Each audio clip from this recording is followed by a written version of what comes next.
Story 1. Caught my wife cheating with a guy using a GPS tracker and phone records. Now they're engaged and living the life I had with my ex-friends. Just need to vent. Writing here is more cathartic than talking to a therapist. My ex and I used to live in an upscale part of SoCal that has its fair share of wannabe Real Housewives or even Stepford wives. I generally avoided the type. However, my ex met some women through a charity auction, and she started spending a lot more time with them.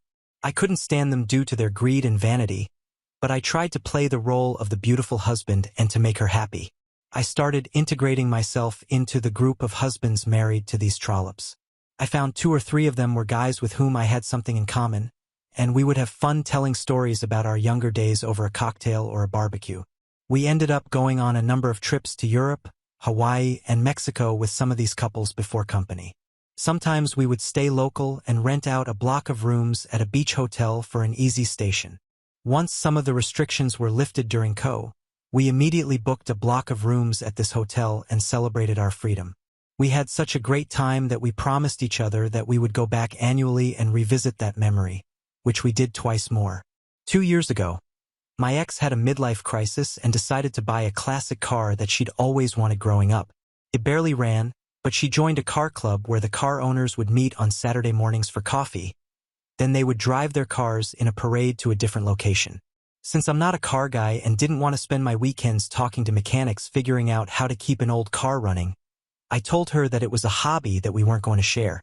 I knew it was just going to be a money pit that made no sense to me, especially since our kids were about to head off to college. But I didn't draw a line in the sand as it was her dream car, so I supported the dream. Unfortunately, she went ahead and bought the car, then started plowing thousands of dollars in upgrades and maintenance into the car to keep it running. I saw the bills and paid them, but she told me that she was getting great deals on parts and labor due to referrals from her car club, especially one guy, we will call him Carlos, that she said adopted her into the club. After a few months of car club weekends, I realized that she was arriving home later and later on her Saturdays, while her phone behavior also changed. Up until that point, we had an open phone policy, but one day I tried to take a phone with her phone, but she had changed her password. Her excuse was that another of the wives was having problems with her husband, and my ex was providing confidential advice that my ex didn't want me seeing in case I talked to him. Her behavior also changed with me, where she became irritable with everything I did and would passively-aggressively compare me to the other husbands, especially if they were having a better year financially than myself, as their businesses were less impacted by CO than mine. We had been through down cycles in our relationship before. We had both cheated early in our marriage, but with counseling had worked through it and had forgiven each other 20 years before, but the combination red flags were next level. I decided to start snooping the next Friday night.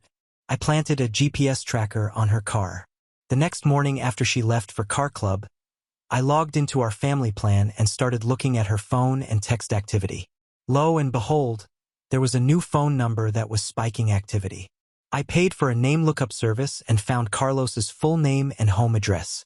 I had some lunch, then watched the GPS on her car drive to Carlos's house, where she spent the afternoon with her new boyfriend.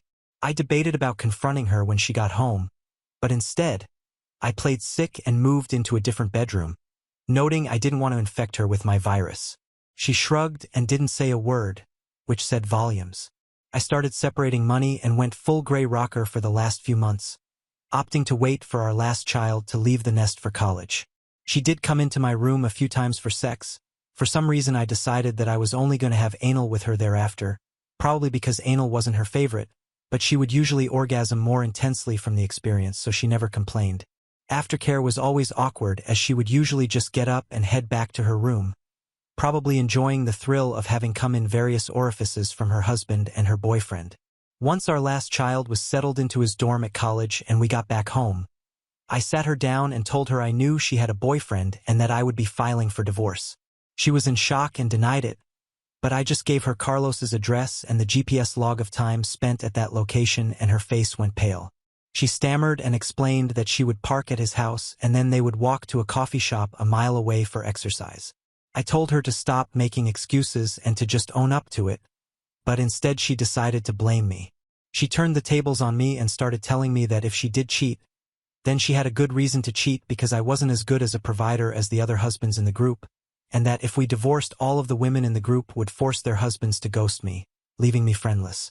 I called her bluff, believing that some of the guys actually had balls and would be there for me. Later that day, I moved out and then filed for divorce the following week. I settled into my new apartment and reached out to a couple of the guys in the group that I was close to. They were initially sympathetic, but as she predicted, within 2 weeks I had been completely shut out of my friend group as the men lived in fear of their wives. She bought me out of the house and we settled the divorce relatively quickly. We managed to spend a Christmas together with our kids that first year. I stopped following social media of my former friends as they were dead to me and decided to start rebuilding my life from scratch.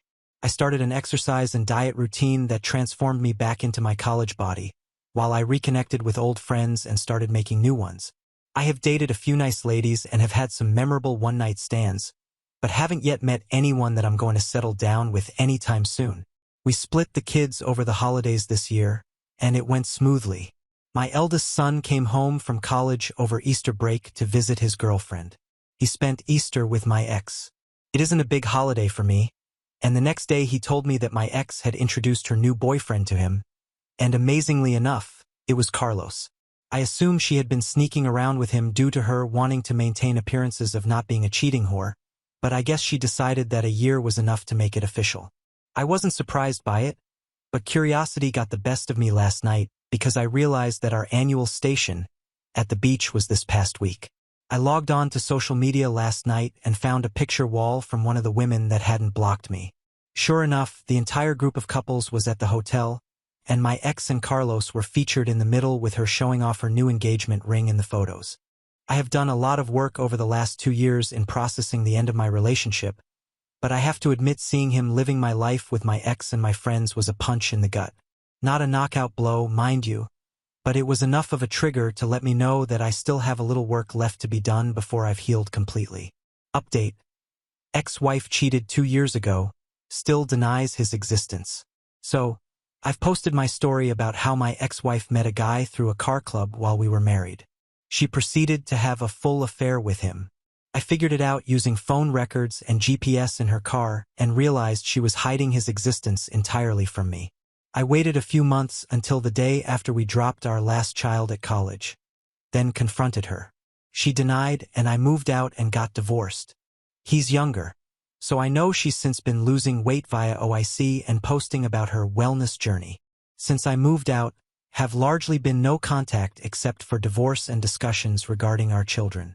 One of our kids had a graduation last week, and we had to attend the same ceremony and celebrations.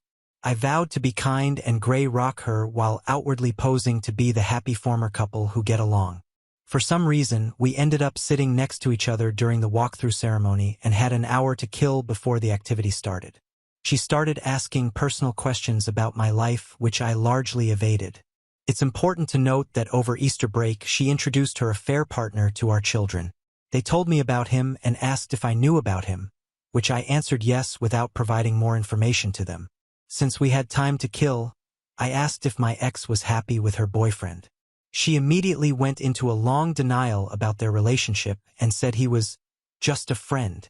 I laughed and pointed out that she had been dating him for more than 2 years at this point, and if I was him, I would be pissed at not being called a boyfriend. She started getting emotional and choked up and said she had a lot of regrets about the choices she made and doesn't like how life turned out. I asked her to be specific about what choices she regretted making, but she went quiet. I ended the conversation feeling pity for her. She's been living a lie for so long that she literally has no concept of the truth of our demise, nor will she take any responsibility for her role in it. I drove home feeling like a winner for the first time in this whole situation. It gets better. Now for some comments. Comment 1. Tell your kids about her affair. They are old enough now. If I was in your shoes, I would just tell them that I need to be honest with you. This was the reason for the divorce, and I am telling you only now because I wanted you not to be negatively affected while you were still living in your home. She is still your mother and I am still your father, but she is no longer the woman I fell in love and got married with. I will always love you, and you will always be my top priority in life, but I have to set the record clear in order to move on with my life. Let them decide how to move things forward with your XOP. This is good. We're doing some time together on a trip in 3 weeks. Good time to drop that bomb on them. Comment 2. Soon she will actually regret her actions and try to come back. Stay strong and let her deal with her own shitty life. Comment 3. A classic case of where the cheater finds out the grass isn't greener on the other side of the fence. Her response to the question about her relationship with the AP is code for "the new wore off, and he's not what I thought he was." And you know what? Tough shit. She deserves every bit of humiliation and disappointment that comes her way. She threw away a marriage over a stupid fantasy, and now she regrets it because reality set in. Too bad. Do not under any circumstances take her back after their relationship ends up in the toilet. She chose this sleazeball over you. She can deal with it now. Now on to the next story. Story 2. I invited my troublesome cousin to stay with me, and as a result, I had to cancel family gatherings. Me, M30, and wife, F27, own a sizable farm that is usually the nexus of family events. 5 bedrooms, 3 bathrooms, 300 acres, and electrical hookups for 4 campers, so the whole clan can come stay for extended visits in the summer. We built it that way deliberately. My cousin Bill, M early 50s, has a daughter Alice, F18, from his first marriage. His first wife was an immigrant with no family in our country and no contact with any family in her home country. She passed away when Alice was 2, and Bill remarried Tanya, F early 50s, 6 months later. They have since had 3 kids, M14, M12, F8. Alice is a brat. Everything in their house revolves around either the boys, their 2 oldest together, or their princess, their daughter together, and Alice is left behind. She doesn't get to go on family trips. They wouldn't pay for extracurricular stuff. She couldn't take elective classes that had extra fees, etc. I'm not a smart man, but I can recognize a kid that's hurting inside and being neglected. She's like Mr. Hyde with them and Dr. Jekyll elsewhere. For the last 4 summers, she's been coming to work on my farm because her parents don't want her around over summer break. She turned 18 recently, and leading up to her birthday, her dad was very adamant that she was being kicked out of the house when she turned 18 because it will teach her responsibility. Wife, Alice, and I discussed, and early on her birthday, we pulled up with my truck and packed her up. We only packed things she purchased herself or things that were given to her by another person. My boss got creative with our benefits provider so we can get Alice on my medical benefits until she finishes university. She starts in a few weeks, so she's able to go to therapy. He reads this subreddit a lot, so even though this is a throwaway, I know you'll read this, Chief. Thank you. And she's able to get back into sports while still saving her money. This is where it all comes apart. Bill and Tanya are pissed that we took her in and refused to come to family events. Part of the family refused to attend as well because I'm undermining Bill and Tanya. I'll understand when I have kids, they said. After they refused to attend events, a few others said that with gas being so expensive and not everyone attending, they'd skip as well. My answer of okie dokie, come if you want, and don't if you don't further upset people who thought I should have tried harder to get people to come. So now we're down to about 1/4 of the family in attendance for events. My aunt suggested that we have Alice over on weekends and that she stays in a dorm during the week to smooth things over. I think that's dumb, but I'm dumb and stubborn. My wife thinks it's dumb, and she's really smart but also very much attached to the situation. Alice said she'd rather stay with us but would try the dorms to help make peace. Am I the jerk for not going with the dorm suggestion to keep the peace? Edit for info. I called Alice a brat, and my original post was way past the character limit, but in some of the stuff that got pared down, I explained it more. Typical teenage acting out but cranked up. Slamming doors, screaming matches with her stepmom. Swearing. Probably 3 or 4 big blowouts a week, and sometimes over some pretty disproportionately small stuff. I've watched her grow, and the acting out definitely came after the exclusion from family stuff. Edit 2. Thank you, everyone. Going to keep on keeping on. Bit of a mini update. I ripped the band-aid off with the old fam jam and told them that fewer mouths to feed isn't the punishment they thought it was. Anyone else who was coming is still welcome, and I'd have the extra cash from not feeding so many people to help the folks concerned about gas prices make it out if they so chose. I'm in like 4 different family group chats and they're all lighting up. I'm going to turn my phone on silent for a while and let the sparks fly.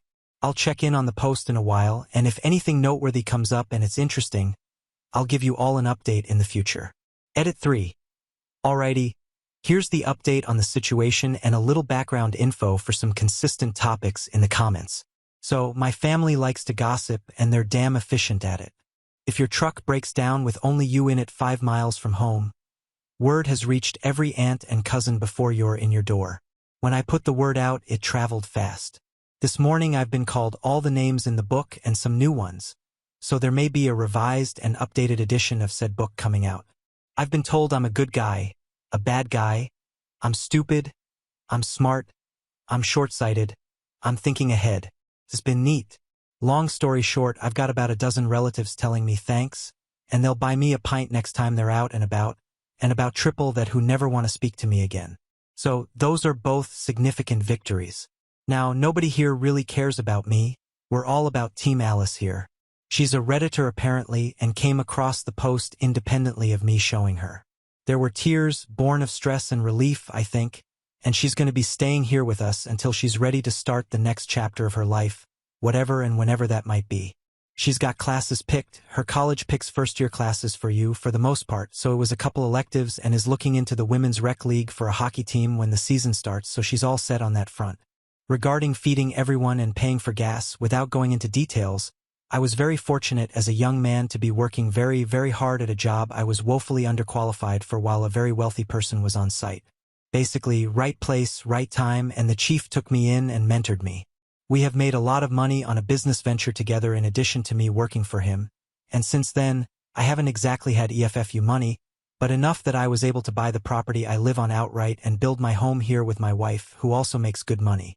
Family is important to both of us, and neither of our sides of the family tree have much for money, so we've done our best to make sure money isn't a barrier to getting together and seeing one another.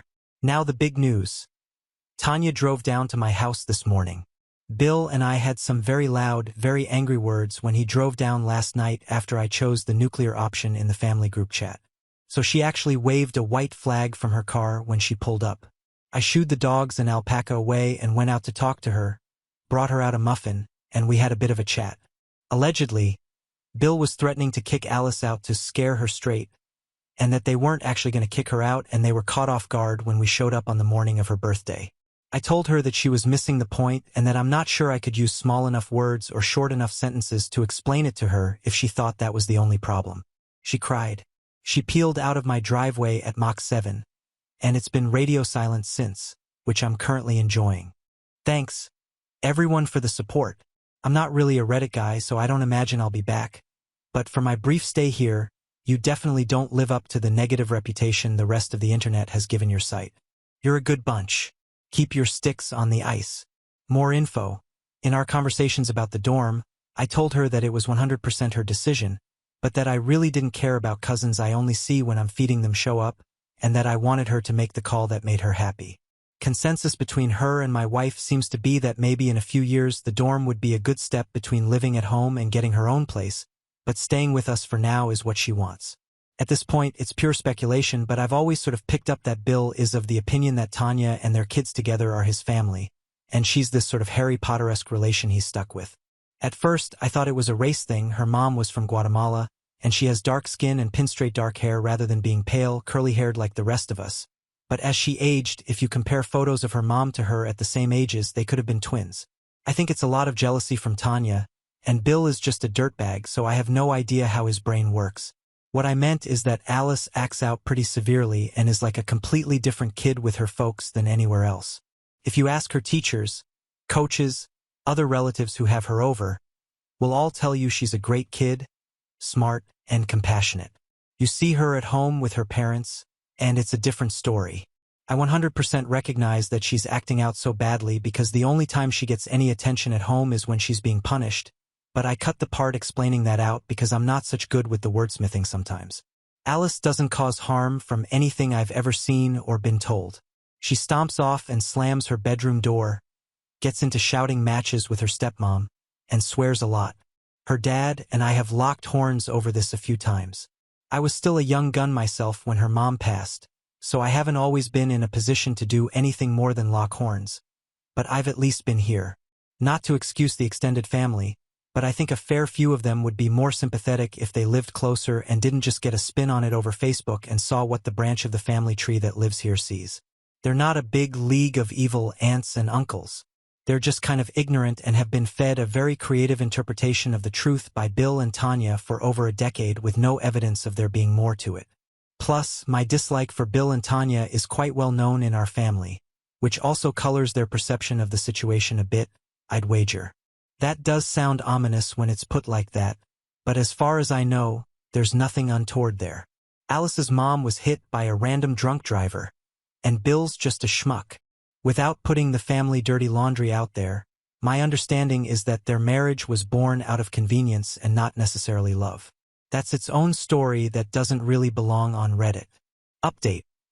Am I the jerk for taking in my problem cousin and canceling family events? So, about a year ago, I, 31M, cousin Alice, F19, moved in with my wife, F28. On her 18th birthday after being told she needed to move out on said birthday from her parents. Early/mid-50s as I do the math, house by said parents. I'm here with an update at her suggestion. The good, a year later, she's a year into an engineering degree, she's been playing lots of hockey, raised a couple of steers all on her own, and at her therapist's recommendation, she's down to monthly sessions after a brief stop at bi-weekly after starting with weekly. She's the same sweet kid, but without the extra unneeded stress of being treated like an also-ran alongside her younger siblings. Her dad showed up about a month after my original post, and there was a confrontation of sorts that ended with a peace bond being issued with restrictions on how Bill and Tanya could contact Alice, myself, my M, or a couple other family members that got involved. After the 6 months required by the peace bond, Tanya started getting back up to her old tricks, but Bill seems to have smartened up a bit. The peace bond meant she has had limited contact with her siblings, which has been tough. The oldest, 15M, started out pretty hostile, but some of the other cousins filled him in on what was going on. I got blamed for his sudden shift in attitude because we've established that I am just the worst, with jazz hands and everything.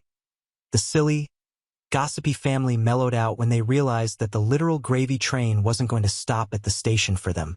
Thanksgiving last year was 26 people, compared to the 60+ that came the last year I threw it prior to COVID restrictions. Easter this year was back up to an even 40, so we're probably going to plateau a little short of the old numbers. As for resolution to the problem, Bill has been texting Alice every couple of days to check in. They've gone for coffee a few times after the peace bond expired. I'd go to his funeral, but not his birthday party, were Alice's words when I asked her about where they're at. I'm hoping time can heal that wound, but she's been really good at setting boundaries. To quote one of the great warrior poets of our time, John Cougar Mellencamp, life goes on. I'll answer questions if it's allowed. Otherwise, here's some closure, guys. Now on to the next story. Story 3. My wife hid her sexuality for years and forced herself to be with me. When I confronted her, she refused divorce and put her friend in our bed naked to fix things. My wife, 29F, and I, 34M, have been married for 4 years, and up until a year and a half ago, things were fantastic. Our marriage began to deteriorate after there was a significant drop in sex between us. Not intimacy, just the actual sex part of the relationship. We would still cuddle and have deep intimate moments, talking and just being around each other, but she kept rejecting my attempts at taking things further past kissing. Now, we have had no problem communicating, so I made sure to address it early. We talked and made adjustments. We both made sure to stay in shape, we tried being more adventurous, we went to couples therapy/counseling, and even tested both of our hormone levels. Everything was normal. Each solution would work for a little while, and then we'd be back to having sex maybe once a month. I asked her several times if she was no longer attracted to me, to which she denied every time. I asked her if I was falling short in the relationship in any other way, to which she said no. Well, about a month ago she gets back from her therapy session and tells me that she believes that she's asexual, and that's the reason for her libido being non-existent as of late. I was definitely confused because we had such great sex for a while in the beginning of our relationship, but her telling me that she's now asexual was heartbreaking because everything else is great. Obviously, I'm not going to force her to have sex, So we had a long conversation about our relationship and I came to the conclusion that we should get a divorce. I say because she immediately rejected the idea and said we would figure something out and wouldn't talk to me about it anymore. I didn't know what to say, so I dropped it.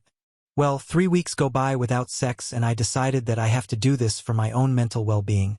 So I filed for divorce and had her served with the papers last week. When I got home from work, she was going about the day like nothing was wrong. I asked her if she signed the papers and she flat out said we are not getting a divorce and changed the subject and acted like things were normal.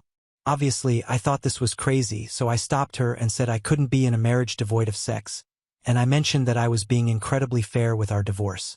She can keep the house that we bought and paid for with cash. She paid 1/3. I paid 2/3. I take all of the debt, which isn't much. We'd split our savings and investments in half, and she can keep 2 of our 3 paid-off cars. I only wanted to keep my sports car. Thankfully, we don't have kids. I love her and wanted her to be comfortable, and I have no problem starting over since I make a good income, but she won't budge or talk about the divorce. This brings us to 2 days ago. I get home and go to our bedroom and find my wife's friend, 27F, in our bed naked. I immediately shut the door, said sorry, and went looking for my wife. I found her in the kitchen and asked what her friend was doing here, and she said that she was here for me. I put 2 and 2 together and said that I'm not having sex with other women in place of the woman I chose to marry. She was adamant on saying that I could sleep with her whenever I wanted and that her friend agreed to it. I couldn't believe things would get this far, so I went back to our bedroom and asked her friend to leave. I packed a bag and I've been staying in a hotel nearby since that night. My wife, her mother, and her sister keeps calling me, but I'm just not interested in hearing what they have to say. This feels like a trick. I just want this whole thing to be over. Does anyone have advice? Is this some kind of ploy for alimony? We do have a prenup? Should I just contact my lawyer and try and force the divorce? I'm really uncomfortable with this entire situation. Edit, we talked last night. I'll update when I get home from work. Update 1. I'll try to keep this as concise as possible. I feel overwhelmed, so I probably won't bother with another update after this one. I don't know. My wife came to my hotel last night and we talked about everything. She told me the full truth and what's going on in her mind. 1. A few of you commented this in the last post, so you were right. She has always been asexual. She and her whole family has known this since she was 16. Apparently, this is the reason why her last long-term relationship of 3 years ended. He broke up with her after the sex between them diminished to being non-existent after the first year. She told me that sex is easier for her in the beginning when emotions are running high, but she still needs to force herself to have it. I knew they broke up due to irresolvable differences, but I didn't ask for details, nor did she tell me. After a lot of apologies and crying, she told me that I was the first person she was able to tolerate sex with for so long, and that she did enjoy it a handful of times, but after a while she still felt like she was being raped. I broke down after hearing this and started kicking myself for not catching on to any of this. She said she tried her best to please me as much as she could. 2. She still doesn't want a divorce and she doesn't want the house, cars, or the savings. She just wants me and is ready to do whatever it takes to keep me. She even said that she would sign a postnup stating this. 3. As for her friend, she was there during her last breakup and helped to support her through it. My wife went to her after I brought up divorce and talked things out. Her friend suggested that she open the relationship for me, but she said she didn't want me sleeping with strange women, so her friend volunteered herself to be the one that sleeps with me. My wife thought this was a great idea, which led to the fiasco at our house. I won't comment on her appearance because it doesn't matter and I don't blame the friend. 4. My lawyer got back to me. You were all right. I don't need her permission, but I will have to wait if I want to push it through. 5. I asked her why she lied to me this entire time and she said she was tired of being rejected after revealing she was asexual, so she convinced herself that she would be able to force herself to have sex during the relationship. The hormone testing, the sessions in couples therapy, and all of our solutions was just her buying time to find another way around sex or give herself enough time to build up the strength to start regularly having sex with me again. 6. Our conversation ended with us holding each other in bed crying for a couple of hours. No, we didn't have sex. She pleaded with me to hold off on the divorce to look for a solution together and left my hotel room. 7. I'm now sitting alone typing this shitpost. I guess I found out that we don't share everything with each other. 8. Thank you to everyone who has messaged me directly. I'm still trying to get to all of them. 9. I don't know what I'm going to do. Update 2. I've tried to read every comment/message and take to heart what most of you had to say. Also, please stop messaging me. I can't respond to everyone. It's too much.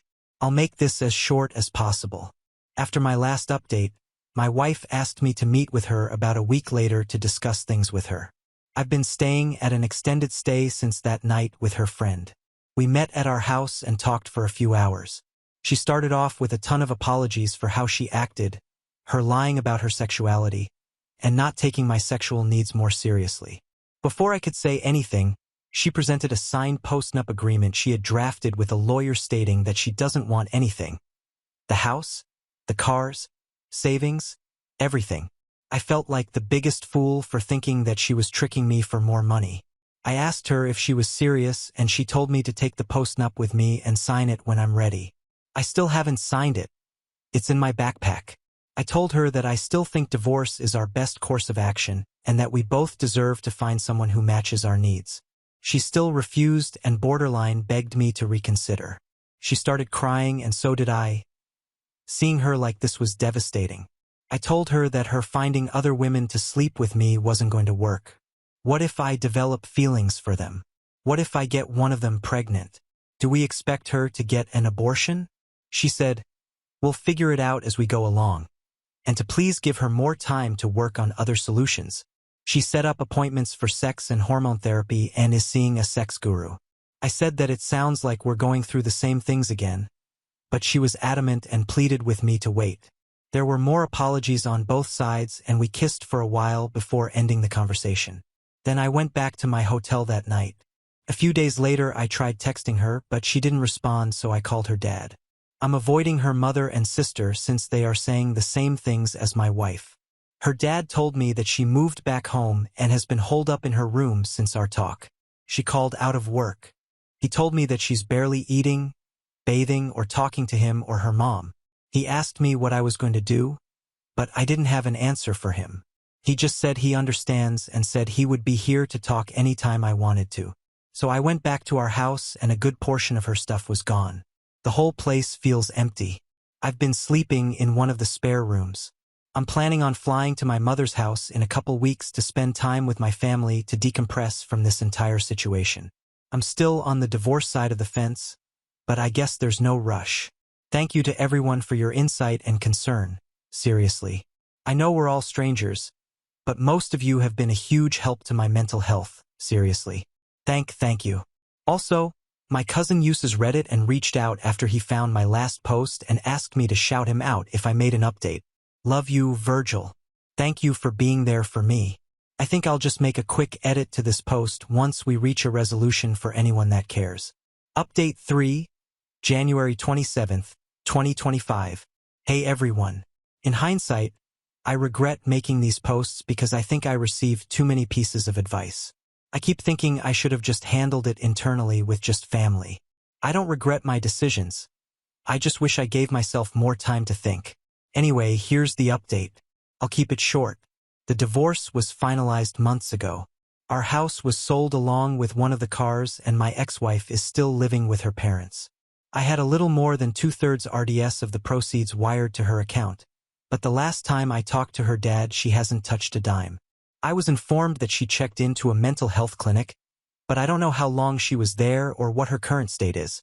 I changed my number, but her dad has emailed me a few times to check on me throughout this last year, which breaks my heart because he's a great man. Him playing both sides of the fence like this really made everything go a lot smoother. Other than not warning me, which I honestly don't think it was his place to, he's been a huge help. I moved back to my home state to be closer to my family. I may leave to go to another state again, I don't know. I'm not sure yet. I feel numb from this whole thing. Not much of a drinker, so I've been smoking a ton of pot and working out to occupy my mind. To everyone who didn't get a response from me in my messages, I'm sorry, but there was just too many. I responded to as many as I could mentally handle. I think that's it. I can't imagine that there would be any additional questions, but I'll answer whatever I can. Now on to the next story. Story 4. Best friend's fiancé told me he'd been in love with me for 2 years while planning to marry her. When I rejected him, he started acting weird about my new boyfriend. So, my best friend and I have known each other forever, and I love her with all my heart. We're extremely open and honest with each other, about as close as two people can be without being romantically involved, though it's a running joke that we're wives because of this. And because of her meticulous nature, we've previously run over random scenarios and what we'd like the other person to do in said scenario. Things like, if a guy asked one of us out, would the other one object? If we both got feelings for the same person. Even things like, if the other one died. One of these was the dreaded, if I had a boyfriend and he had feelings for you scenario. The potential for this to happen has come up a few times in conversation over the years, in varying degrees of seriousness. And while we agreed that it'd be awful and sucky, we didn't agree on what we would want to know in the situation. I would always, under any circumstances, want to know, and she wouldn't. She has been adamant about this every time it comes up, and no matter what question I hit her with or alteration to the scenario, she always made it 100% clear that she would never want to know. About 3 years back, she starts dating Guy. He's been around. He's kind of one of those extended members of our group, so we both know him. And I'd never thought much about him other than that he seems cool, nice, etc. Because of his proximity, he joins the rest of our friends group, and he hits it off with all of us. The boys love him. The gals are happy for best friend because he's genuinely perfect for her, and most importantly, she is over the moon. All she's ever wanted is to be in love. It's a dream of hers. He treats her and other people in general with the utmost respect. Him and I get along well. We don't hang out the two of us, but we'll chat a bit. Very basic stuff about music, our jobs, etc., and hang out the three of us. He had this small talk with some of our other friends too, and I always thought it was great because he was taking an interest in her life and the people around her. I've always been a bit of the odd one out in my group of friends. I was put up a few years in school, and because of that, all my friends are just a little older than me, and I've been the baby of the friends group my whole life. Most of us went from high school to the same university. I've also always had a general disinterest in dating. I've had interest from guys, but I'm a bit of a daydreamer, obsessed with my chosen field, and my future plans do not involve children and perhaps not even marriage. The idea of love always appealed to me, but I've just always been happy within myself and never in any kind of rush. Because of this, there was a running joke in our friends group about me, dying alone surrounded by nothing but dogs, etc. Harmless fun. And Guy joins in on these jokes as well. Over time, I noticed, as he became closer to the group, he always seemed very interested in my love life and encouraged me to pursue my dreams and take my time. Best friend always did the same. I never thought much of it until about 4 months ago. I met a guy, 25M, who completely sweeps me off my feet. We'll call him Max because that's his name. Totally unexpected, just swooped in, and we've had a very charming, fairy tale-like romance. Because of my inexperience in relationships, I've spent a lot of time talking to best friend about all the feelings I've been having, etc. She's happy for me, gives me advice, yada. Guy is in the same room when this is happening a lot of the time, so sometimes gives his input. Everything is perfect and awesome, but then Guy starts acting weird. We'd be having drinks as a group, and I'd be telling a story involving Max, and he'd suddenly get really weird. He'd be warning me, telling me completely normal stuff Max does is red flags. Max spontaneously showed up to take me out on a date, stargazing late at night. I love surprises and I study/work in astronomy. And Guy is going on about how dangerous it was for me to go alone, blah blah. Guy has always been friendly, supportive, nice to and about everyone. So much so that best friend starts to doubt Max and his intentions, purely because Guy is a great judge of character, while all my other friends think Max sounds great and laugh Guy off as bizarre.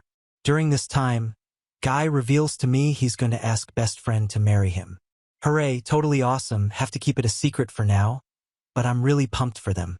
He told me so he could get advice on the ring and how she'd like to be proposed to. All good. It finally reached the tipping point when Max met my friends, and they all really liked him. Everyone seems to be getting along, and Max and Guy are chatting to a side. Suddenly, Guy just puts his glass down hard on the table and storms out of the bar. Best friend is all, "What?" and goes after him, and I go over to Max to see what's up. Max looks super shocked.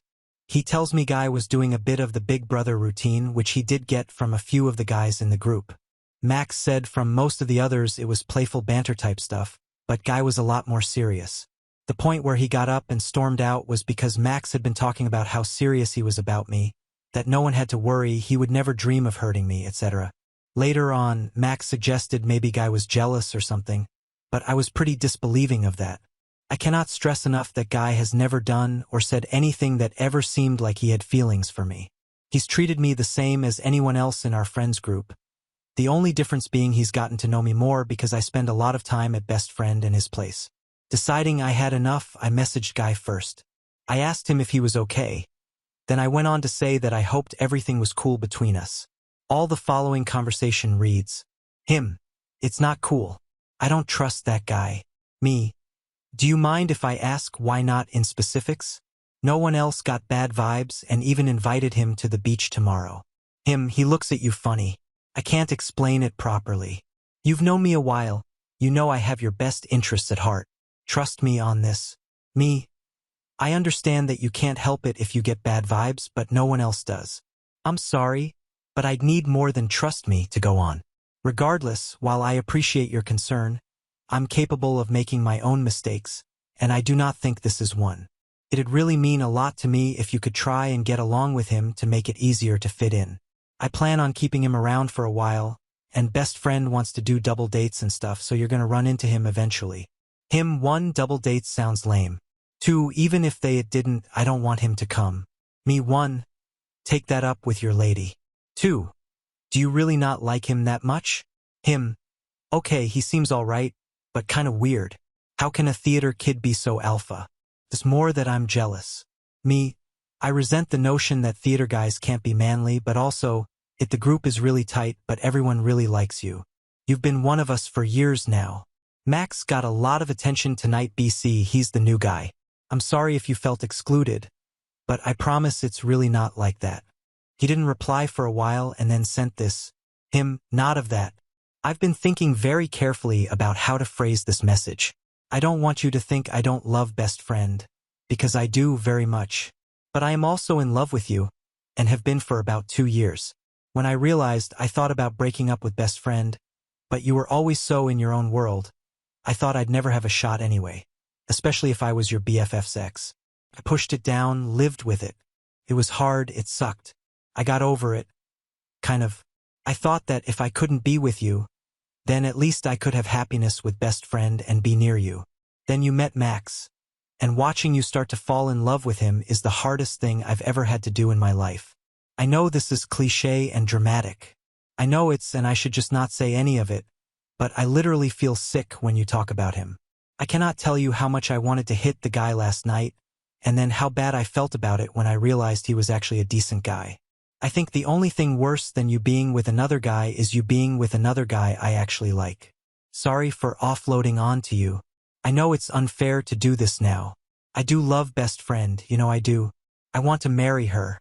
I would rather you didn't tell her, but what happens next is up to you, I guess. Stop me. If this is a joke, it's not funny. Can you please tell me the truth? Him. Sorry, but that is the truth. What are you going to do? I haven't sent him anything back after that. He sent a few more messages asking what I was going to do. I replied to say I was thinking. Small edit since posting this. He sent quite a few more messages asking what I was going to do. I told him I still hadn't decided overall, but also made it clear I don't reciprocate his feelings. I am gutted, and how I feel is nothing compared to how best friend would feel if she knew. I want to tell her so badly. I know if I was in her shoes, I would want to know. The last thing I'd want to do is marry a guy who wasn't honest with me about something like that. But it was the beginning of this year that we joked about this exact scenario, and she was still adamant she wouldn't want to know. I know it's not my fault, but I still feel terrible. I'm questioning if I ever did anything to bring this on from Guy, and if I can even go on acting like he never said anything. His feels are not reciprocated at all, never have been.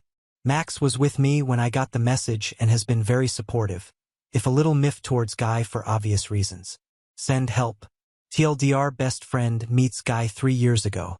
He integrates into our friends group, gets along with everyone, is just generally a cool guy. Life goes on. They move in together. I'm thrilled for her. He's all she's ever wanted. I meet what seems like my dream guy. Everyone is happy for me except guy, who seems super standoffish and weird about it. I don't think much of it. Guy wants to marry best friend and tells me about it to get advice. Awesome.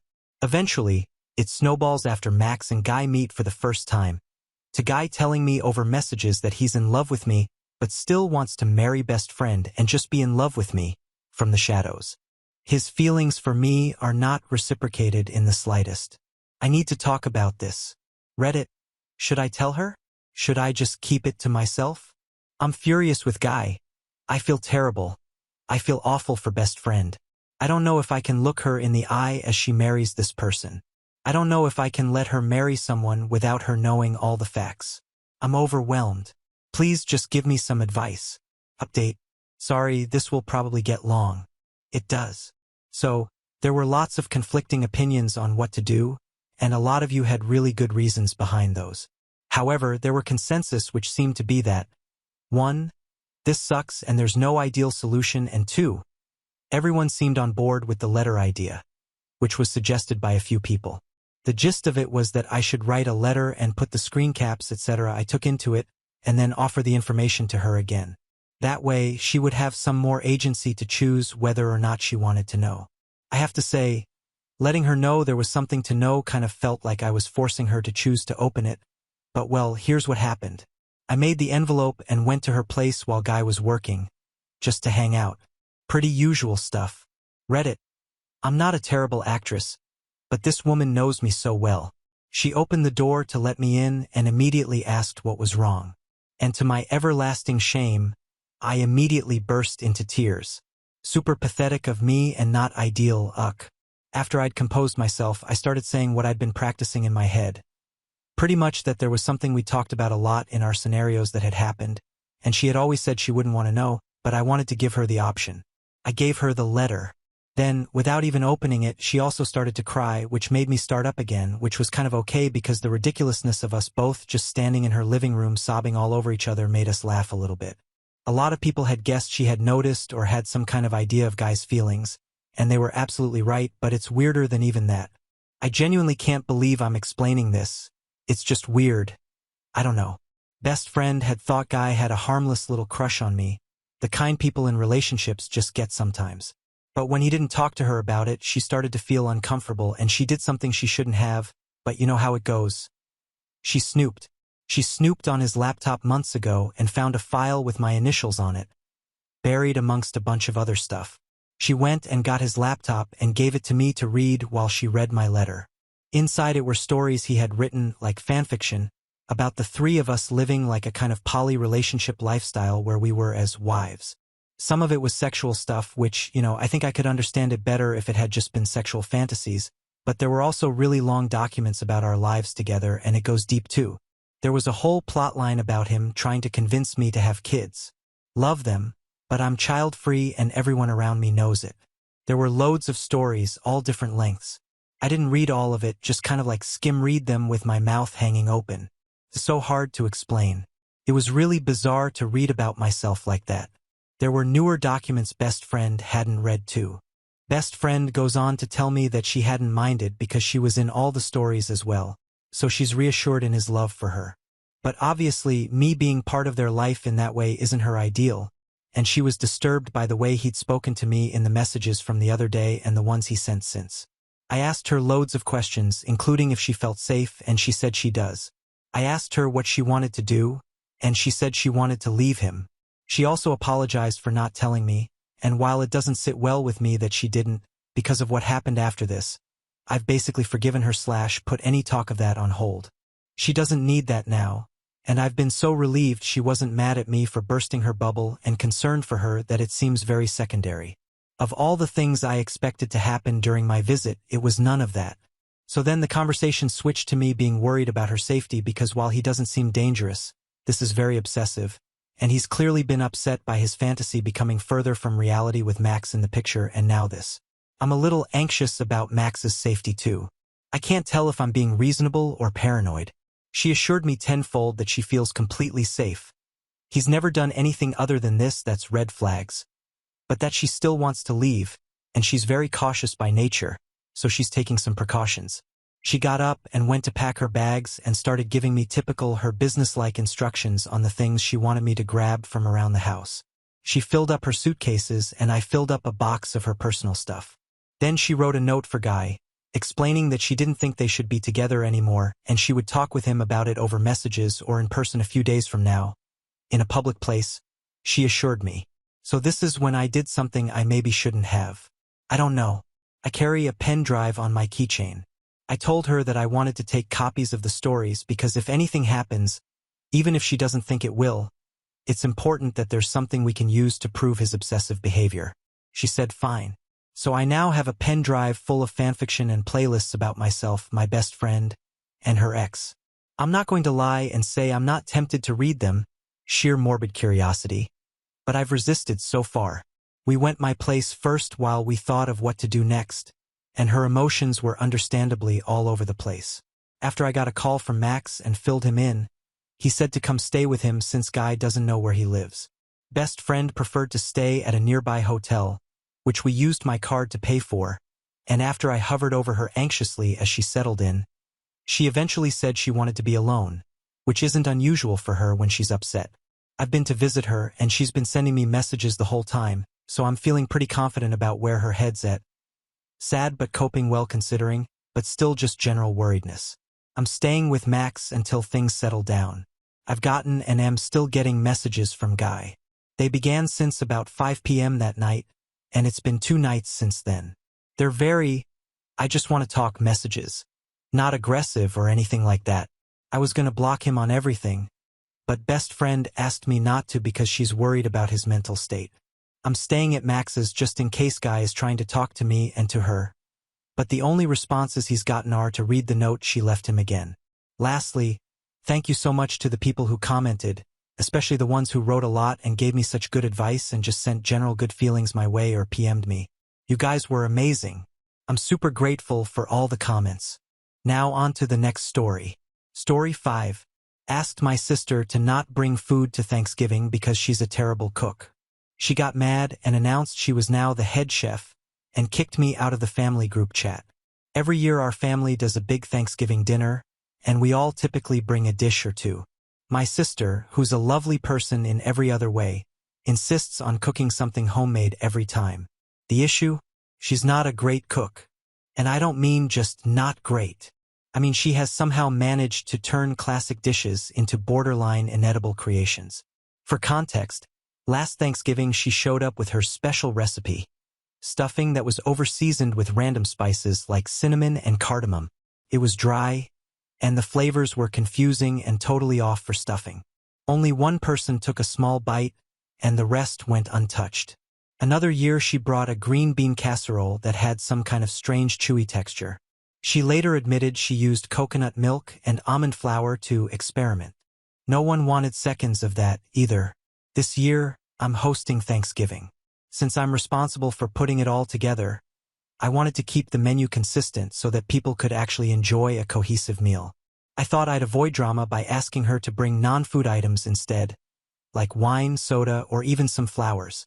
I explained to her very kindly I thought that I just wanted to make things easy and streamlined, and I'd handle the main dishes. But she didn't take it well. She got offended and told me I was being controlling and shutting her out of the family gathering. She then accused me of making her feel inadequate and said that Thanksgiving is about everyone contributing, not me deciding what's acceptable. I told her that everyone appreciates her effort, but that she could contribute in other ways and still be part of it. She doubled down and said she's bringing her famous green bean casserole whether I like it or not. Now my mom and a couple of other family members have chimed in, saying I should just let her bring whatever she wants because it's Thanksgiving and it's the thought that counts. They're acting like I'm committing some huge offense by wanting the food to be enjoyable for everyone and not a set of random experimental dishes that no one will eat. But I feel like I'm just trying to keep the meal enjoyable and frankly edible. I don't think it's wrong to want guests to actually enjoy the food, especially since I'm putting in a lot of effort to host. Am I really being unreasonable here? Date 1. Alright, well, things have escalated fast. Thanks to everyone who offered advice. I tried to compromise, but it's already turning into a whole thing. And Thanksgiving is still a few weeks away. After our last conversation, my sister was being pretty cagey about what she planned to make. So I reached out to my mom, hoping she could help smooth things over. Instead, she got defensive, saying I'm overthinking and that it's just one dish. I told her I wasn't sure it was just one dish anymore, especially after hearing about my sister's grocery haul, including canned oysters and edible glitter. Then my mom let slip that my sister has been hard at work on some creative menu she's planning as her Thanksgiving surprise. Apparently, she's been telling the family group chat, which I wasn't included in, by the way, that I'm being controlling and that she wants to expand everyone's palate with something truly unique. To top it off, my cousin sent me a screenshot from the group chat where my sister said she's bringing not one, but 3 dishes to Thanksgiving now. She's calling them her Thanksgiving trio experience, complete with their own place settings and little menu card she's designing. I'm officially panicking because I have no idea what she's planning to serve, and from what I've heard, it's not remotely traditional. At this point, half the family thinks I'm overreacting, while the other half is texting me with things like, "Is she really bringing glittered sweet potatoes?" I feel stuck. If I try to control it anymore, I'm the bad guy. But if I don't, Thanksgiving might turn into a tasting event for my sister's avant-garde cooking. So yeah, Thanksgiving is weeks away, and it's already become a family spectacle. I don't know whether to brace myself or just preemptively order pizza. Update 2. November 14th, 2024. Alright, so Thanksgiving is now just a little over 2 weeks away, and somehow things have escalated even further than I thought possible. I thought maybe my sister's Thanksgiving trio experience would be the peak of the drama. Well, turns out I was wrong. Since the last update, my sister has become fully committed to making her dishes the main attraction. She's been dropping hints in the family group chat, which I'm still not included in, but shout out to my cousin for the screenshots, about how this Thanksgiving will be one to remember. She's calling it her Thanksgiving debut. She's apparently been referring to herself as the Thanksgiving head chef, and has hinted that she's bringing some kind of culinary surprise centerpiece that will transform the whole experience. From what I can piece together, she's planning a main statement dish in addition to her original 3 side dishes. I'm picturing something equally bizarre but on a much larger scale, and honestly, I'm terrified. If her green bean casserole was already pushing it, I can't even imagine what she thinks is worthy of being the centerpiece. Then, to make things even weirder, my mom texted me privately and suggested that I step back this year and let my sister shine, since she's so excited about her contributions. My mom thinks if we just give her this moment, it'll make her happy, and she'll get it out of her system. She even hinted that maybe I should focus on decorations and drinks instead of the main dishes, which feels like an attempt to turn hosting over to my sister without actually saying it. So now I'm left with a choice. Go along with my mom's plan and let my sister essentially hijack Thanksgiving, or keep pushing back and risk a family showdown. I just wanted a nice Thanksgiving with dishes everyone would enjoy, but it seems like I'm either about to hand over the whole meal to her or prepare for some serious drama. Thanksgiving isn't even here yet, and it already feels like a circus. I'm half tempted to just sit back and see what chaos unfolds, but part of me is still worried about subjecting the whole family to whatever artistic statement she has planned. Comments where OP has replied. Comment 1. I cannot figure out why you still haven't canceled hosting. If she wants to take over, let her do so in her own space. Why would you go through all those trouble to host your family when your sister is actively planning sabotage? I would have already bowed out. OP. Honestly, I'm starting to feel the same way. At first, I thought I could manage the situation by setting boundaries, but it's pretty clear my sister is determined to turn Thanksgiving into her personal stage no matter what I do. At this point, it's not even about the food. It's about the sheer amount of effort I'm putting in just to have it overshadowed by her artistic vision. Bowing out does sound tempting, and I'm seriously considering it. Letting her host would give her the spotlight she clearly wants, and I wouldn't have to deal with the stress of trying to balance everyone's feelings. I guess I've just been holding out because I love hosting and didn't want to let her take that away from me.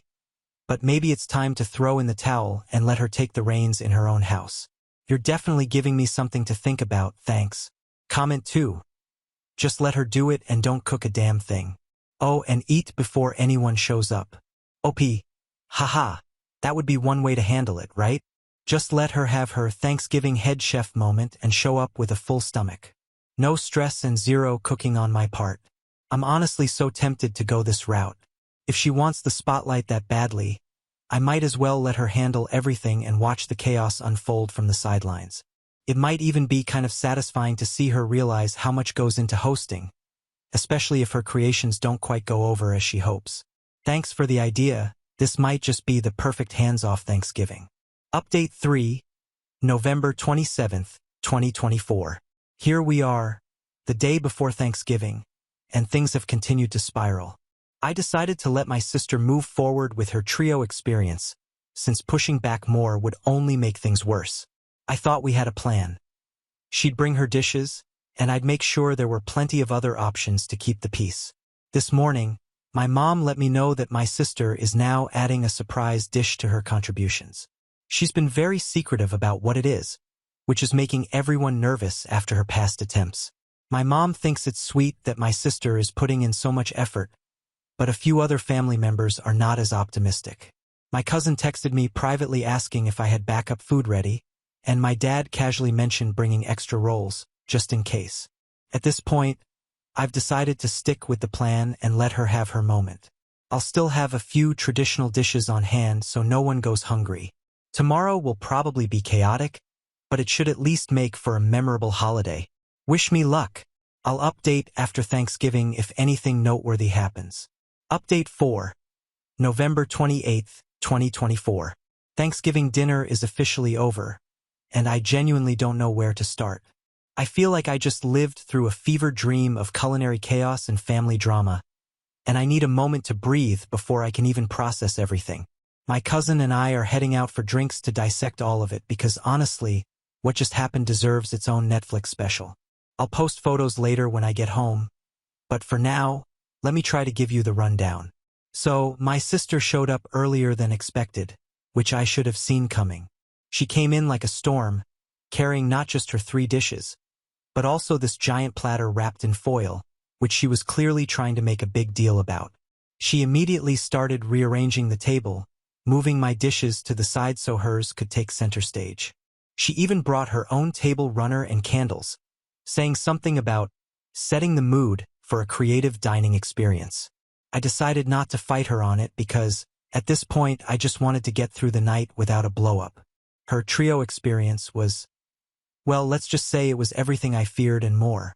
She started with a glittery sweet potato mash that somehow managed to taste like a mix of sugar and sand. The glitter wasn't even edible glitter. It was craft glitter, which I didn't realize until one of the kids said, "This is crunchy," and I looked closer. Then there was the cranberry and oyster relish. Yes, oysters and cranberries. It looked like someone had spilled jam into clam chowder, and the smell alone was enough to make me lose my appetite. Finally, she brought a pumpkin curry casserole that had raisins in it for some reason and this weird fishy smell that clung to the air for way too long. But the piece de resistance was her surprise centerpiece dish, which turned out to be a turkey gelatin mold. Yes, she took ground turkey, mixed it with some kind of broth and seasonings, and turned it into a wobbly, translucent mold shaped like a turkey. She even garnished it with parsley and cherry tomatoes to make it festive. I wish I were kidding. The entire table went silent when she unveiled it, except for my cousin, who immediately started coughing to cover up what I'm pretty sure was a laugh. Things hit their peak when my mom, who has been defending her this entire time, took one bite of the gelatin mold and just froze. She didn't say anything, but you could see the regret on her face. My sister, noticing the lack of enthusiasm, decided to go on this long speech about how Thanksgiving food is too boring and how she's trying to challenge our palates. She even called my ham and mashed potatoes uninspired, which was rich coming from someone serving glitter sand potatoes. The breaking point came when my aunt, who's usually the peacekeeper, tried the gelatin mold and actually gagged. She tried to be polite about it, but my sister saw her reaction and completely lost it. She started yelling about how nobody in the family supports her and how we're all stuck in the past with our unoriginal food. She even accused me of sabotaging her dishes by not hyping them up enough to everyone. At this point, half the table was trying not to laugh, and the other half was just staring at their plates, probably wondering how we got here. My sister ended up storming out of the house, but not before saying something along the lines of, "You'll regret not appreciating my vision when I'm famous." She left most of her food behind, which my cousin and I quietly threw out after dinner. The rest of the night actually turned out pretty nice once the tension was gone. My dad's emergency ham was a lifesaver, and everyone agreed that next year we're either going to a restaurant or just skipping Thanksgiving altogether. So now I'm sitting here wondering how this even became my life. I'll post photos later because you all need to see the turkey gelatin mold to believe it, but for now, I'm off to grab a drink or three, with my cousin to laugh/cry over everything that went down. This Thanksgiving was truly something else, and I don't know whether to feel relieved it's over or brace myself for whatever fresh chaos my sister has planned for next year. Stay tuned for photos. It's going to be worth it. Now on to the next story. Story 6. My religious wife demanded our son quit gymnastics because she thinks being around girls will make him lustful. When I refused, she told everyone I kidnapped him and hit her. This is the latest in a string of disagreements that we've recently begun to have regarding our son as he enters his teen years. I met my wife in youth group before eventually getting married years later. She's always been the stricter one between us, and while I believe in being strict to a point, I believe there are times when she's been unreasonably strict. Times where I've had to step in and put my foot down. I remember when our son asked to skip youth group on a Friday to go to a friend's birthday party. But she said no because God is supposed to come first. While I get that, I told her she was being unreasonable, along with how missing an occasional Friday wouldn't hurt. A similar conversation took place on one of his birthdays when he wanted to sleep in, but she wanted him to come to church. I again chose to tell her that it wasn't a big deal, and although he was allowed to stay home in the end, she was upset in the car and most of the time at church. In addition to this, she doesn't want him to have friends who aren't Christians either, and that was one of the bigger arguments we had. When I asked her why she felt like that, she pointed to many mistakes that she made after drifting from God after graduating high school and thinking that she didn't need him, and that she was trying to help him avoid doing the same thing and stuff like that. I told her that while I understood where she was coming from, forcing him to do/go to something he doesn't want to will not help him long-term and only make him resentful later on. But she's convinced that he'll turn to drinking and other stuff like she did, and she often says those memories often stick with her to the point where she doesn't want him ever having to live her mistakes. The reason I'm writing this is because of our latest argument. She wants him to quit gymnastics because she thinks that being around a bunch of girls in tights is unhealthy, along with how God wants us to shield our eyes from things that could distract us from him. She also says the sport provides a lot of easy opportunities for him to become lustful in an environment that seems completely normal, and I already knew that trying to talk her out of this one would be almost pointless, but I tried nonetheless. I told her that while she can think whatever she wants, it doesn't mean that others will think the same way. I also told her that there's nothing immoral about doing gymnastics, especially since he's passionate about it. But she said she didn't want him around an environment that often harbored girls of different ages, and that the last thing she wanted was for him to start looking at younger girls. This is where I snapped and told her that while I supported her desire to talk to him about purity, she is wrong for putting her religious bias in everything and assuming the worst for our son. I also told her that she is wrong for assuming our son would think like that, along with how she's wrong for viewing gymnastics in that light. She then told me that she'll no longer drive him or allow him to go at the end of his current class. I told her that she's wrong and constantly over the top about everything, along with how she's presenting a demented example of Christianity to him. I then went to bed since I had work in the morning and the conversation took place right when I was heading to bed. But she said she wanted to talk to me first. When I went to work today, my son called me and told me what she said. That she had told him that this would be his last semester in gymnastics, along with saying that it is her duty to protect him while he lives under our roof. When I came home today, I wanted to talk to her over dinner and I told him that he could take his food upstairs, but she told him that we were going to eat at the table. When we were done, she said that her decision was final since she is the one who has to drive him in the first place, and when I tried to talk to her, she didn't want to hear it. Eventually, I told my son that I would talk to her and not to worry about anything, and he looked a bit better after I said that, probably because he knew I usually sided with him. But I'm slightly torn on this one. She's the one who drives him, and she's the only one who can while I'm at work. I'm considering asking someone else to carpool him, but I'm disgusted by the fact that I even have to do that. My main issue is how she doesn't want to renew him at the end of the semester, so I'm considering using my own money to pay for it myself, but since our finances are combined, I know she'll throw a fit about it, and there's still the issue of how he's getting there. I'm open to any advice that I can get to make this work. I believe that she's wrong and that he shouldn't have to quit just because of her assumptions, but I also know that the real issue lies within our marriage. I've suggested counseling to her, but she refuses to go, so I went by myself for a while, and it did do some good. I want to make things work, and I understand that she's been through a lot, thus why she's so adamant about him staying close to God. But I disagree with the way she's going about it, and I'm questioning if I'll ever be able to fully get through to her. TLDR.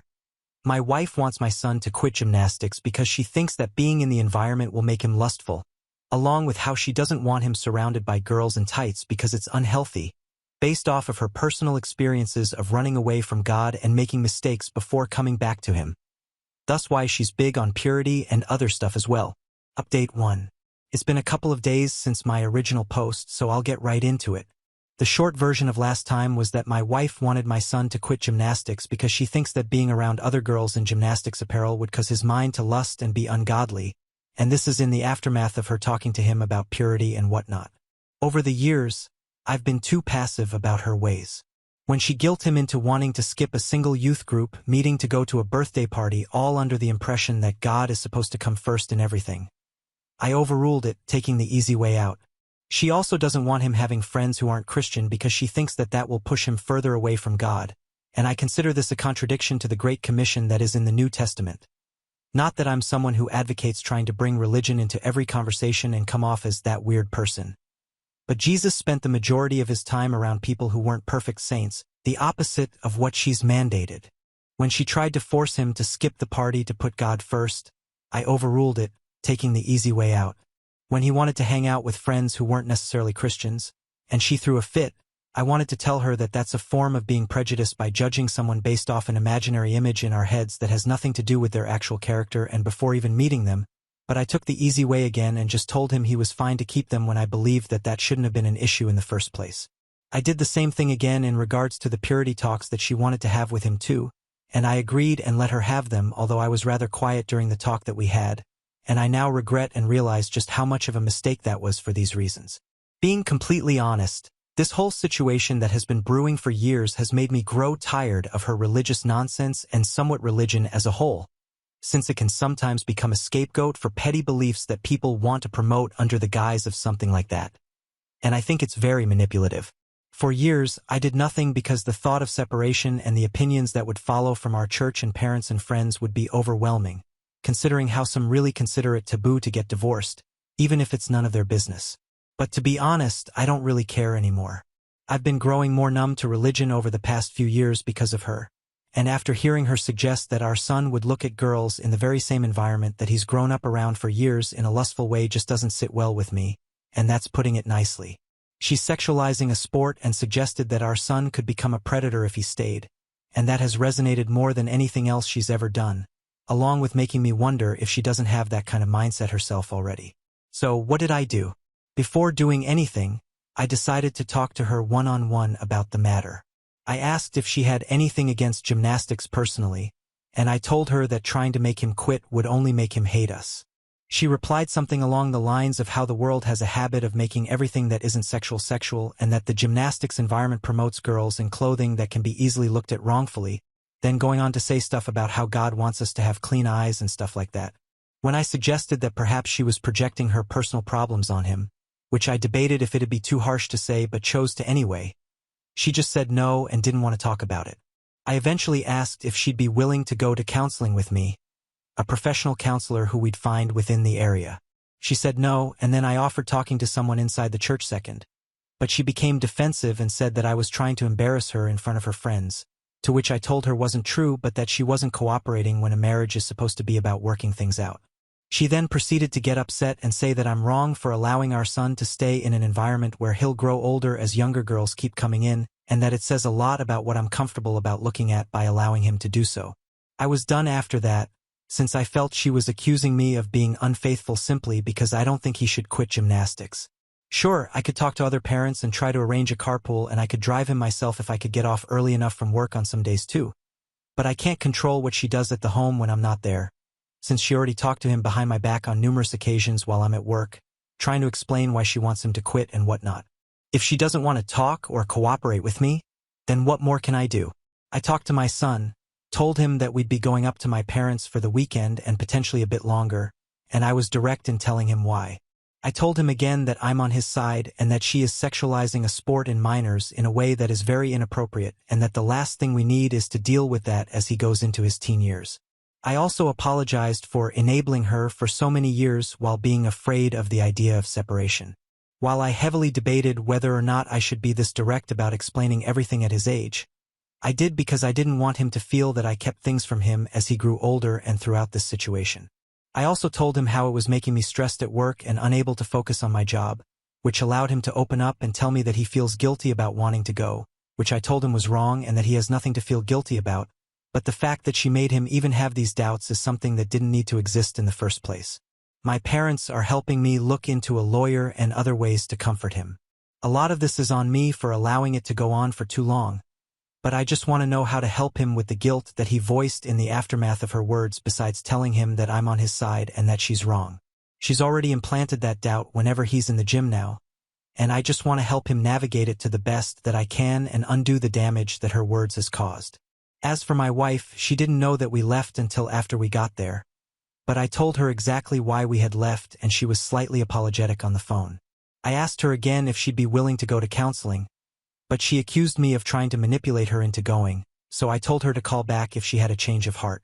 My main priority remains undoing the damage she's done to him while recovering mentally myself and potentially working through a separation unless she shows that she's willing to change, which I have my doubts about considering we left and she still wouldn't consider counseling. Just being up here though is more peaceful and needed from the stress of work and being in that home. Update 2. It's been almost a month, so I wanted to come back to this. I'm not gonna lie, I'm really tired at this point, and I wrote a lot the last 2 times, but I don't think I will this time because I'm really losing my energy about it.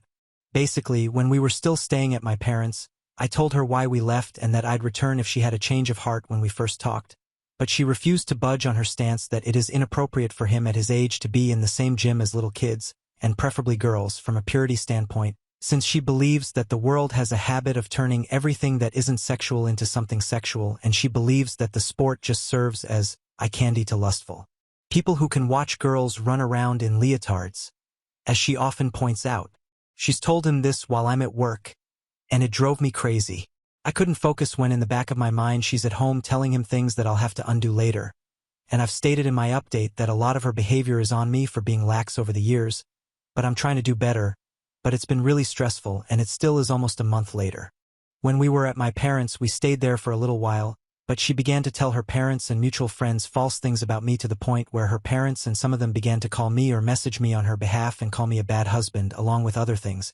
Apparently, she told them that I kidnapped our son, along with other things about how I'm this horrible person because of her lies, not to mention something about me putting my hands on her once too, which I swear never happened once in our life or even when we were talking about going to counseling. My parents told me that she was trying to guilt me into returning under her terms and that I should continue to stay with them because she has truly gone off the rails, and we've been here ever since. I've taken a leave from work because my mind hasn't been in a good place for over a month, and that's from everything that happened at our house and the new lies and the stress my son feels and finding a lawyer and researching other legal things with my parents, and it's taken a lot of time out of my parents' lives too, but they've been amazing and I want to thank them when it's all over and even before then. From talking to the police and organizing documentation for them and my lawyer, I'm tired right now, and my parents are too, but we're still trying to figure it out and know that this will probably be a long process. I don't care how much it costs to debunk her lies and get us both into therapy. My son, however, does not want to go, and I told him alongside my parents that he could go with me or alone only if he wanted to and that we weren't forcing him, but he said he didn't want it at the time, so we've left it for a bit instead of forcing the issue. I've begun talking to one in my spare time online as well, and my parents are helping me pay for it a little. However, My son doesn't want to do gymnastics anymore, and he's still hard on himself for everything that's transpired, despite the many times me and my parents have tried to assure him that nothing is his fault. All of it is mine for letting her go down the slippery slope for so long. But he's had no desire to do it and has voiced guilt about being around girls and making them uncomfortable without even knowing he was. But I told him that that was his mom putting that in his head and that it isn't true. I regret going along with her desire to teach purity and keeping us in a church that ostracizes people for having an abortion, like one girl I mentioned in my second update, the same church that she has spread her lies to about me, and I have no intention of ever returning there again. In regards to his schooling, that's another mess at the moment. He hasn't been in class because she went to them too, and my lawyer thinks it's best to hold off on that for the moment for his well-being with others and the fact that she could show up there herself. But he wants him to go back sooner rather than later, and I do too. And I'm trying to see if there's a way that he can do most of his work online or something, but I'm still working on that at the moment. Most importantly, I'm trying to help encourage him to speak to someone for how he feels that's far beyond how I'm able to help him from a professional standpoint and standing by him until he decides to do anything else from a mental standpoint. He feels guilty, like I said, not just for what happened with Mom, but about the things she said to him about him lusting after girls without him knowing it at gymnastics. Stuff that I don't want him developing a complex about over her nonsense. My other main priority is getting a divorce after this last straw. I can't take it anymore. And I don't know how much longer this will continue, probably a while, but he's tired of gymnastics. I'm not in a good state right now, and my parents think it's best to probably have him go to see someone sooner rather than later, which is why I'm probably going to make him go at some point. Although, I don't know the best way to do that without coming off as forceful in a way that he'll resent. If anyone has any advice on how to make him go in a way that doesn't make him upset or resentful or unwilling to potentially help us with some of the legal stuff she might have said to him, although I know that that is not my first priority, I'd really appreciate that, as it hasn't been easy on him and I just want it to be over. I'm aware that this is the consequence of letting her get away with small things over the years that boiled into this, but if we can come out all right, then maybe we can both somehow be stronger at the end of it. Now on to the next story. Story 7. Stepson spread rumors about my daughter at tennis school until she quit, so I cut off his college fund. Unless he apologized, he dropped out. Now my wife wants to leave with him. Hey everyone, I need some advice about my family situation because it's honestly a mess right now. My daughter and stepson hate each other's guts, and it's gotten so bad that my wife and I are constantly stuck in the middle of their fights. We're arguing way more than we used to, and our marriage is really suffering because of all this drama. I just don't know what to do anymore. So here's the deal. I'm 49 and married to my second wife, Kira, who's 46. We've been married for 4 years. She's got a 20-year-old son named Jill from her first marriage, and I have a 15-year-old daughter, Ellie, from mine. Ellie's mom died in a car accident when she was just 7 years old. That was really rough on both of us, but especially on Ellie since she was so young. I had to step up and be both mom and dad, which wasn't easy at all. We went through a lot of therapy and struggled for a while, but eventually found our rhythm as just the two of us. After being on my own for a few years, I met Kira at this tennis club where our kids took lessons. She'd been divorced for a while and seemed really nice. We started hanging out more and more, and things just clicked between us. Both of us were lonely and thought we'd found someone perfect to share our lives with. Nobody tells you how hard it is to blend two families together, especially when the kids are so different. We knew there would be some problems, sure, but we had no idea it would turn into such a nightmare. When we introduced our kids to each other, Ellie was actually pretty cool about everything. She really liked having Kira around since she hadn't had a mom figure in her life for years. She was 11 at the time and going through all that preteen stuff, so having a woman to talk to was exactly what she needed. Kira was great with her too. They would do girly stuff together like shopping and getting their nails done. But Jill? Total opposite. He was 16 and acted like a typical moody teenager who couldn't care less about his mom's new relationship. He barely spoke to any of us and spent most of his time in his room or out with friends. Kira kept saying it was because of his dad's influence and bad attitude, but promised me Jill was actually a good kid deep down and would come around eventually. So we got married and they moved in with us. It was a huge upgrade for them. They'd been living in this tiny apartment, and now Jill got this massive room to himself in my 4-bedroom house. Ellie wasn't jumping for joy about having a new brother or anything, but she was willing to give it a shot. Problem was, Jill didn't even try to be nice to her. At first, they just ignored each other, which honestly wasn't that bad. I figured if they weren't talking to each other, at least they weren't fighting. But then Jill started being a real jerk to Ellie. He'd make these mean comments about her clothes or how she looked, just enough to hurt her feelings, but not enough for us to really call him out on it. Ellie would try to stand up for herself sometimes, but she was just a kid and he'd always find ways to make her feel worse. At first, Kira and I tried to play it off like normal sibling stuff, but it got to a point where we had to step in because Ellie was clearly having a rough time. That just made Jill even more of a pain. He'd act like we were picking on him whenever we told him to knock it off. I kept thinking maybe he just needed time to get used to having a new family, even though he was old enough to know better. And maybe Ellie was just disappointed because instead of getting a cool big brother who'd look out for her, she got stuck with someone who treated her like garbage. Once Ellie hit 13, she started standing up for herself more. That's when things really went downhill. They'd fight about literally everything. Who got the TV remote, whose turn it was to use the washing machine, what to have for dinner, you name it. Kira and I were constantly playing referee, and honestly, it was exhausting. We'd spend hours trying to sort out their stupid arguments that usually started over nothing. I kept thinking things would get better once Jill went to college. But nope. He picked a school like 20 minutes from our house so he could keep living at home. I tried pushing him to get a part-time job since he had all this free time in the evenings and weekends. I mean, he wasn't even doing well in his classes, but he was too lazy to work. He'd just hang around the house all day playing video games and picking fights with Ellie. It was getting ridiculous. Things really hit rock bottom last year when Ellie had a friend over to study. Jill came downstairs and started making these horrible comments about her friend's appearance. When Ellie told him to apologize, he turned on her and started calling her fat and ugly. It turned into this massive screaming match right in our living room. Kira tried to get Jill to apologize, but he just stomped out of the house like a 5-year-old having a tantrum. The whole thing was a complete mess, and Ellie's friend never came back to our house after that. Kira felt terrible and apologized to both girls, but the damage was already done. When I got home and heard what happened, we decided enough was enough. Kira suggested family therapy, which seemed like our last option at this point. Jill threw a fit about going, saying he wasn't crazy and didn't need therapy. We had to cut off his allowance to get him to show up, but he just sat there with his arms crossed the whole time, refusing to participate.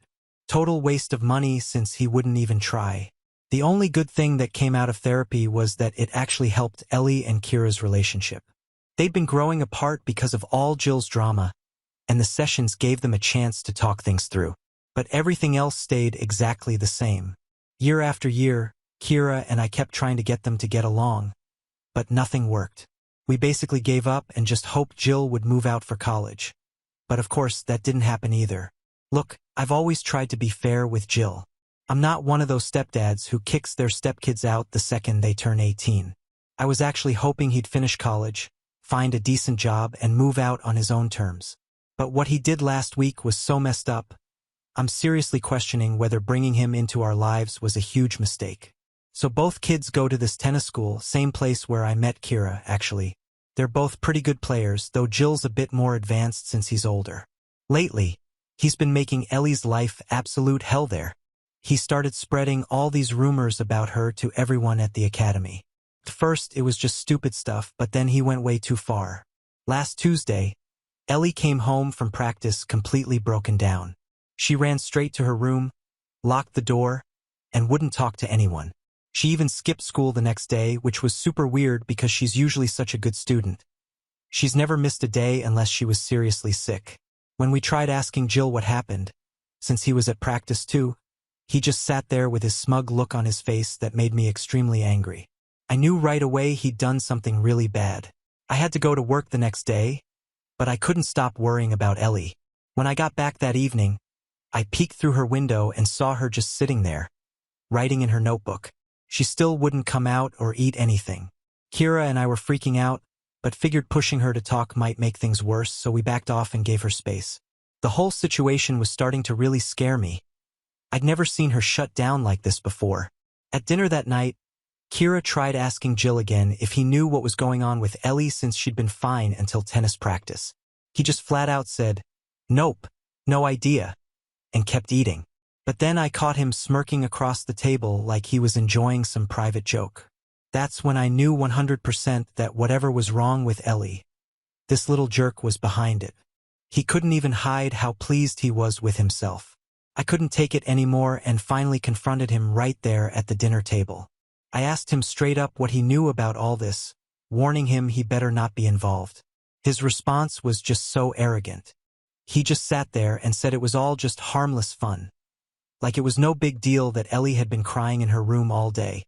Kira jumped in, demanding to know what this fun was supposed to be.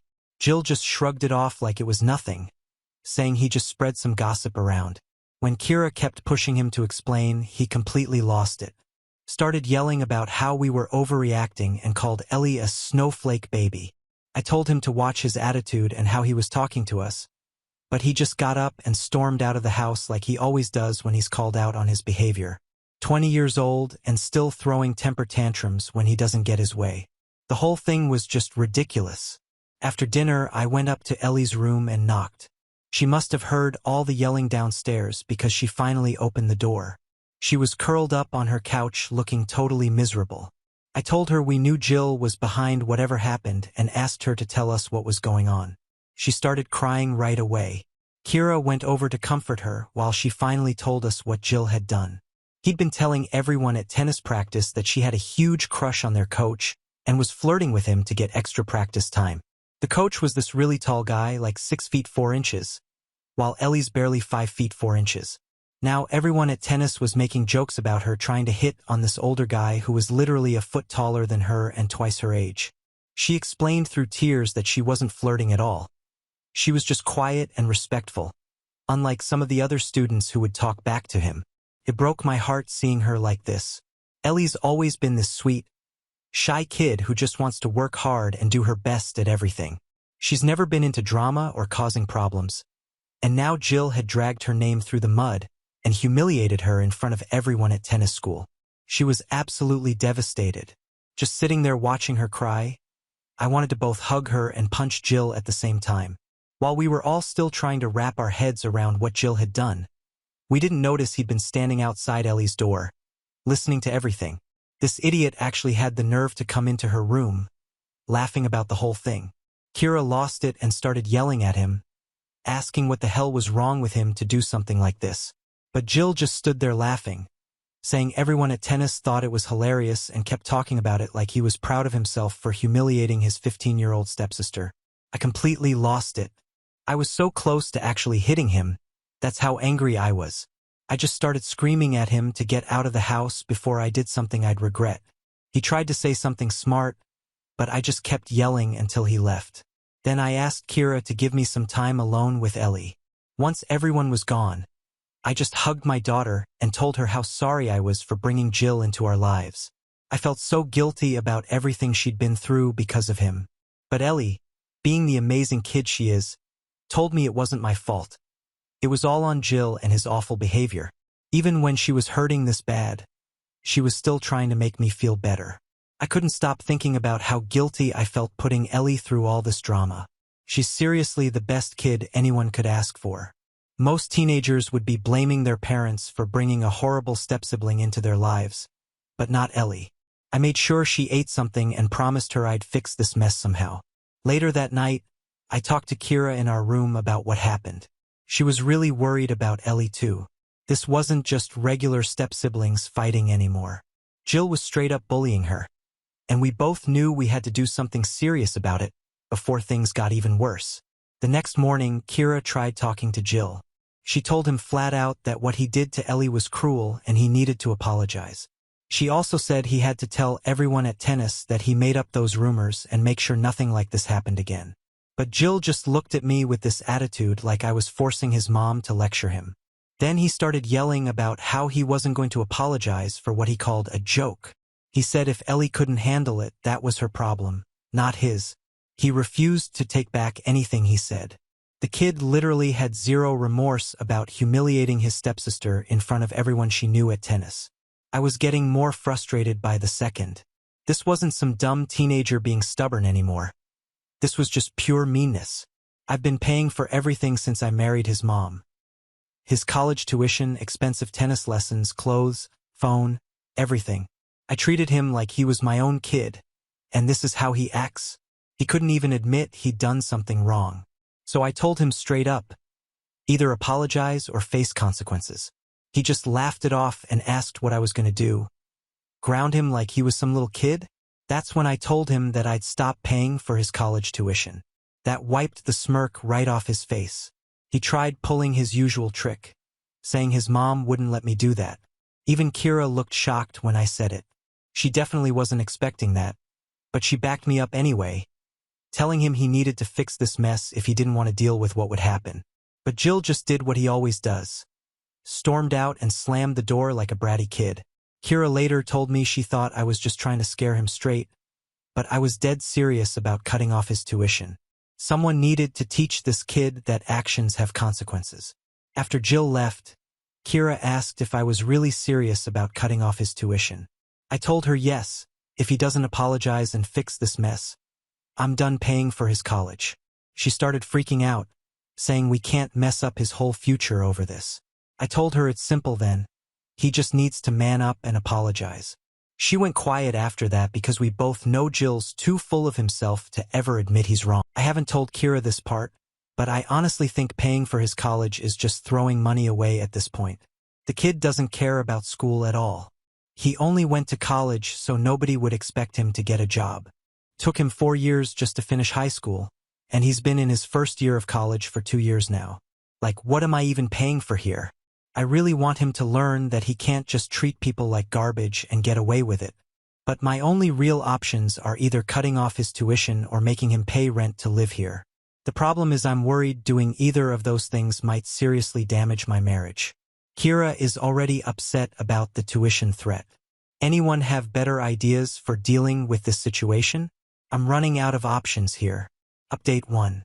Here's an update on everything that's happened. I actually went through with my threat and stopped paying Jill's tuition. He kept being a total jerk and wouldn't even admit what he did to Ellie was wrong. The whole thing was so awful that Ellie ended up quitting tennis completely, something she's loved doing since she was little. I tried telling Kira we needed to do something about Jill's behavior before things got even worse, but she was pretty helpless about the whole thing. Jill just thought I was bluffing about the tuition and would eventually cave, but he was dead wrong about that. When it came time to pay his semester fees, I didn't send the money. The college kept calling and emailing me about the unpaid tuition, but I ignored everything. Then, literally one day before the payment deadline, Jill comes strolling into my office like everything's cool, saying, "Dude, when are you going to pay the tuition? The accounts guy is chasing my butt," speaking to me like I'm one of his frat buddies or something. I lost it. Told him straight up not to talk to me like that unless he wanted me to knock some sense into him. Made it clear I wasn't paying another cent for his education until he owned up to what he did and apologized to Ellie. But of course, he still thought he could get away with everything, like always. I really thought not being able to go to college anymore would knock some sense into him, but nope. He just gave me this annoyed look and said, "You think this will make me apologize?" Then walked out like it was nothing. This kid would rather drop out of college than say sorry for being cruel to his stepsister. Then he actually went and dropped out of college. Kira was really upset about the whole thing. She kept saying she should have stepped in earlier and paid his tuition herself. She thought I'd give in at the last minute, but when she realized I was serious, she offered to pay it herself. Problem was, she didn't have that kind of money just sitting around. She would have had to empty out her savings account. She even went to the college trying to get them to give her more time to pay. But Jill had already gone to his advisor and dropped out. When she tried to help him, he turned it around on her, saying she wasn't supporting him and was choosing me and Ellie over him. The funny thing is, even after all this drama and his massive ego, he's still living in my house, eating my food, and using my Wi-Fi. Kira doesn't make much money. Before we got married, she and Jill were barely getting by, living in a tiny apartment. She had to work 2 jobs just to raise him. When we got married, I told her she could quit one or both jobs if she wanted to take it easier, but she kept one job just to have her own money. Kira was completely crushed by Jill dropping out. She kept begging him to just apologize to Ellie so he could go back to school next semester, but he flat out refused. He just dug his heels in deeper and wouldn't budge an inch. After dropping out, he actually got even worse, if you can believe it. He'd sleep until noon, then spend the whole day playing video games or hanging out with his friends. Didn't look for a job, didn't try to take any responsibility for his life. The thing that really got me was that he didn't even try to figure out how to pay for college himself. He just gave up completely, like it wasn't even worth trying if someone else wasn't paying for it. This was just the start of Jill making one bad choice after another. I was getting more annoyed with him every day. Here I was giving this kid everything. Paying for his education, giving him a nice place to live, all kinds of opportunities most people would kill for, and he threw it all away because his ego was too big to say sorry to a 15-year-old girl. After watching him waste away on my couch for weeks, I had to talk to Kira about it. I told her we needed to do something to teach him a lesson because clearly cutting off his tuition didn't work. He never cared about college anyway, so losing it wasn't really a punishment for him. The next day, Kira and I sat down with Jill and told him he needed to get a job since he wasn't in school anymore. We said he couldn't just sit around the house all day expecting us to support him forever. This kid was literally on his phone while we were talking to him and didn't even bother looking up. Just said, "I'm working on it." Like we were interrupting his important social media time. I called him out right there. Told him, no, he wasn't working on anything. He was just sitting there, waiting for me to keep throwing money at him like always. That wasn't happening anymore. Then this genius rolls his eyes and says he's going to start his own business. He just needs me to give him a loan. I couldn't believe what I was hearing. This kid had just dropped out of college that I was paying for, was living in my house for free, and now had the nerve to ask me for money to start a business? When I asked if he was serious about wanting more money after everything he'd done, he just looked me dead in the face and said, "Yeah, why not?" Like I owed him something. That was it for me. I tried being nice, tried helping him, tried everything I could think of, but he clearly had zero respect for me or anyone else in this house. So I gave him two options. Either start paying rent and a share of the utilities or get out. He just screamed, "Fine!" and stormed off, like always. We figured maybe this would finally light a fire under him to look for work. But nope. He just kept doing the same nothing all day long. I told him he had 1 month to find a job and start paying his share of expenses. He acted like he had all the time in the world, just ignored everything I said. A month went by and absolutely nothing changed. Asked him if he'd found a job yet, and he just said, "Nope," like it was no big deal. So I told him to pack his stuff and get out. You should have seen his face. Looked at me like I'd just spoken an alien language or something. He actually had the nerve to ask if I was kicking him out. I explained it wasn't about kicking him out. It was about him being an adult now and having to make adult choices. If he wasn't going to help pay for anything, he couldn't keep living here for free. That's when he completely lost it and started screaming that I wasn't his real dad. So I couldn't tell him what to do. I didn't back down though. Told him straight up that no, I wasn't his biological father, but I was the owner of the house he was living in and was the one who'd been supporting him this whole time, and I was done with that unless he started contributing something to this household. His choice was simple: either help pay for things or leave. So Jill stormed off to his room, slamming every door on the way. A few minutes later, he came down with his bags packed and just left. Didn't even say goodbye to his own mom. Just walked out like that. Kira has been completely devastated since he left. She's been crying for days, and while I'm trying my best to be there for her, I also know we did the right thing. We couldn't keep letting him get away with treating everyone like garbage. At some point, he needs to grow up and take responsibility for his actions. Then, during one of our talks about the whole situation, Kira said something that hit me hard. She told me she wishes she'd left with him. When I asked what she meant, she said she knows what Jill did was wrong. But he is her son and he's still young. She feels like she abandoned him. He won't answer any of her calls, and she's worried sick about where he is and if he's safe. Not gonna lie, that really knocked the wind out of me. I mean, I get it, he's her kid and she loves him no matter what, but I thought we were on the same page about making him face consequences for once in his life. I understand this is really hard for her as his mom, but having him around was making everyone else miserable. Been wondering if I went too far though. Am I the bad guy here for finally putting my foot down about his behavior? Update 2. Time for another update on this whole mess. After that conversation about her wanting to leave with Jill, things got really tense between me and Kira. We barely talked for a week. Ellie tried staying out of it by keeping busy with school stuff in her room, but I could tell she was feeling all the tension too.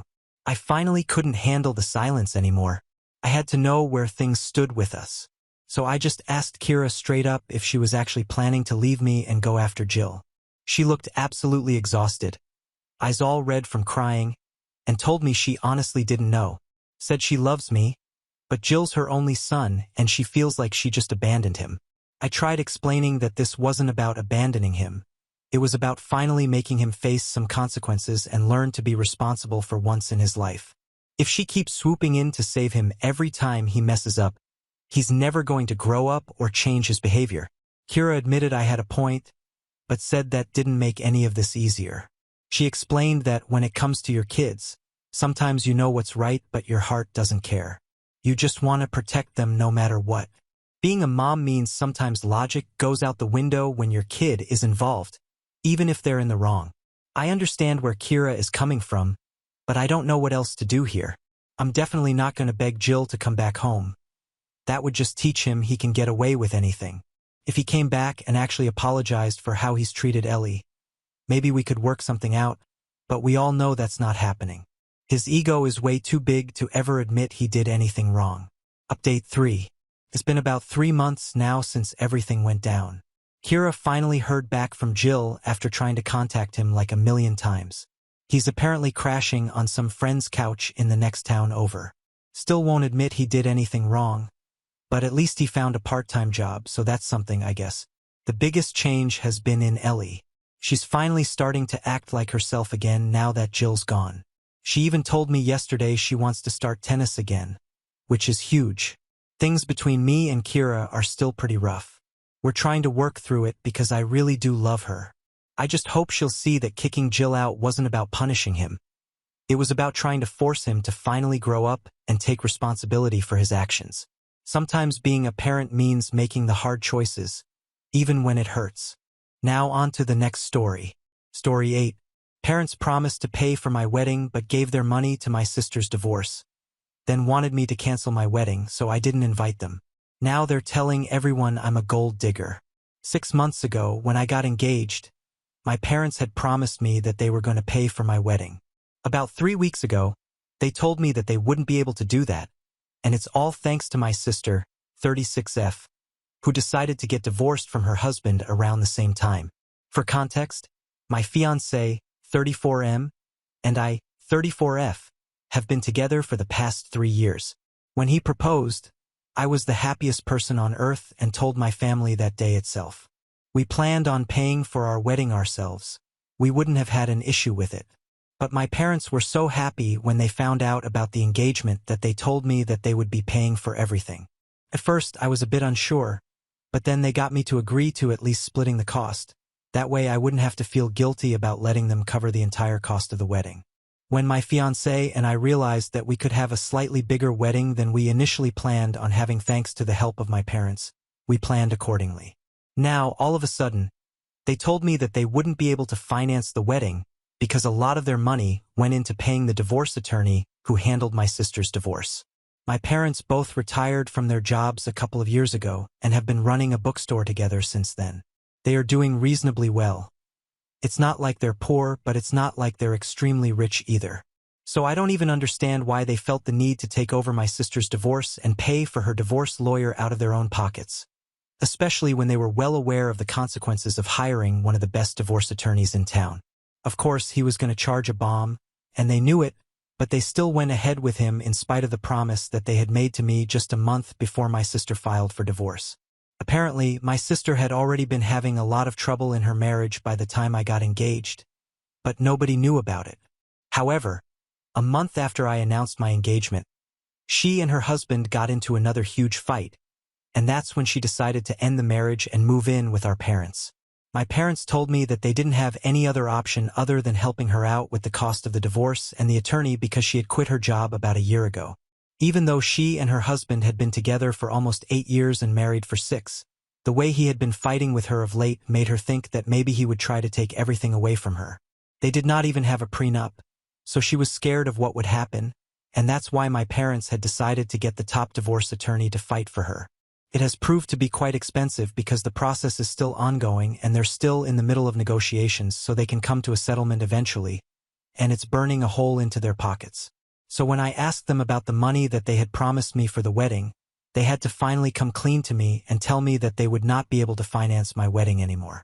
Ever since I got engaged and started planning my wedding, I had been counting on them, and they had every opportunity to let me know that they would be helping my sister out with her divorce, and so they wouldn't be able to contribute to my wedding. In the initial stages, I might have found it fine, and I might not even have cared about it, but they chose to tell me just a couple of weeks ago when I had already planned everything out and even made payments in advance to certain vendors, and I had also rented the venue and paid a certain amount for it. Most of the payments that I had made were non-refundable, and so I would have to go through with whatever I had planned all along. I had been thinking that I would only have to clear the payments now, but the rest of it would be taken care of by my parents because that's what they had promised. They had said that we would split the cost of the wedding, and that's what I had kept in mind while I planned my wedding, and now all of a sudden they had dropped a bomb on me and told me that they wouldn't be able to do it. So, for the past couple of months, they had been stringing me along and telling me that they would definitely take care of all the expenses in spite of knowing that they wouldn't be able to do it. I spoke to them about it 3 weeks ago when my fiancé and I were visiting them, and my sister happened to be out at the time. We had visited them with the purpose of asking about when they would be able to send us the money that they had promised us, because soon enough we would have to clear the rest of the amount as well because our wedding was coming up, and we didn't want to wait until the last minute or until after the wedding because then we would be too busy. We wanted to get everything out of the way because everything had been finalized anyway, and we didn't want to change anything. That's when my parents finally confessed that they did not think it would be wise for them to spend even more money given the fact that they were already spending a fortune on making sure that my sister did not lose anything in the divorce. That's when I started freaking out at them because honestly, I was already pretty stressed from planning the wedding, and this was the last thing that I needed to know. They had thrown my budget off entirely, and I think I had the right to be mad at them. Then they even made it worse for themselves by saying that it was my fault for not planning and trying to have a wedding bigger than one we could actually afford. Just for the record, my fiancé and I had decided initially that we would cover the cost of the wedding ourselves, and we were planning on having a small wedding. But my parents insisted that they would cover the cost of at least half the expenses. That's when we started thinking a little bigger, and even right now we are not exactly having a high-budget wedding. It's not like we can't afford it. It's just that my parents had promised us something, and I genuinely would have been fine with a smaller wedding if it had been just me and my fiancé funding it. Even right now we can afford it, but it just threw off my plans, and for my parents to have the audacity to tell me that I did not plan ahead and this is my fault, even though it was they who had led me to think that they would be able to take care of half the expenses, it was just straight-up gaslighting. They knew that this was not my fault, and they were also well aware of the fact that the only reason I planned a slightly bigger wedding was that they had promised me something, but now they were trying to turn it around on me, and I was just not going to have it.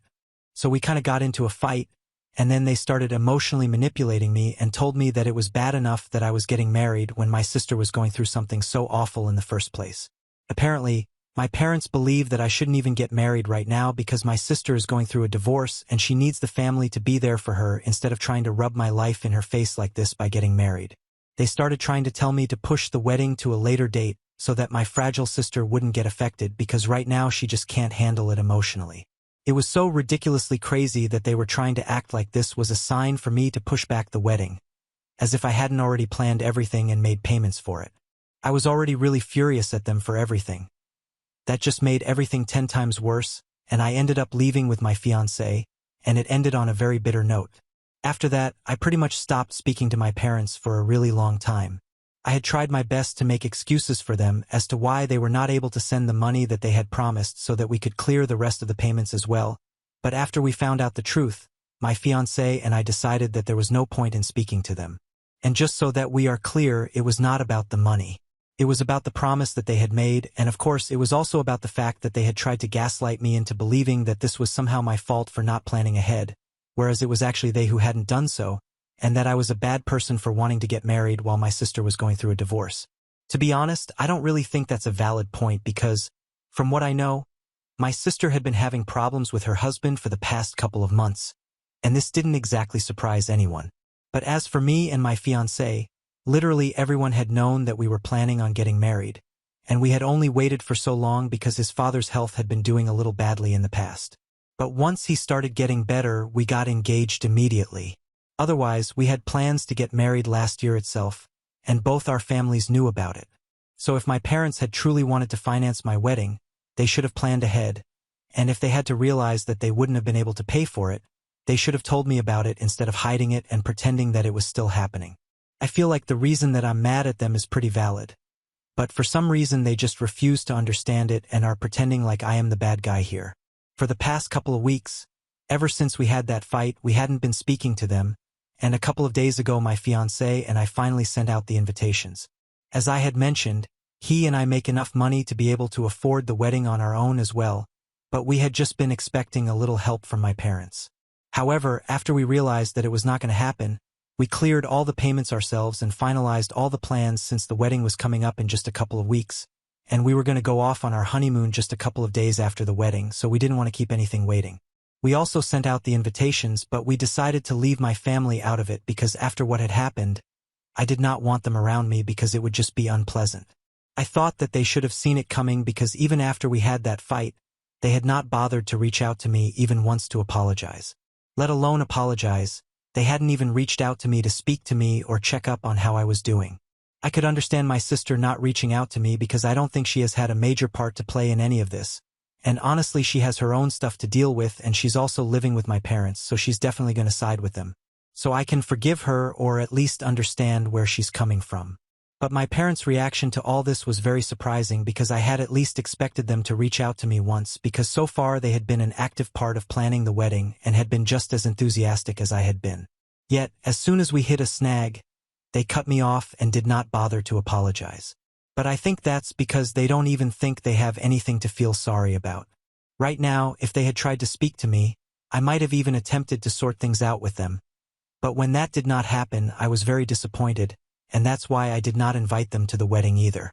My fiancé and his family also think that we did the right thing by not extending an invitation to them because clearly they couldn't have cared less since that's how their behavior had been.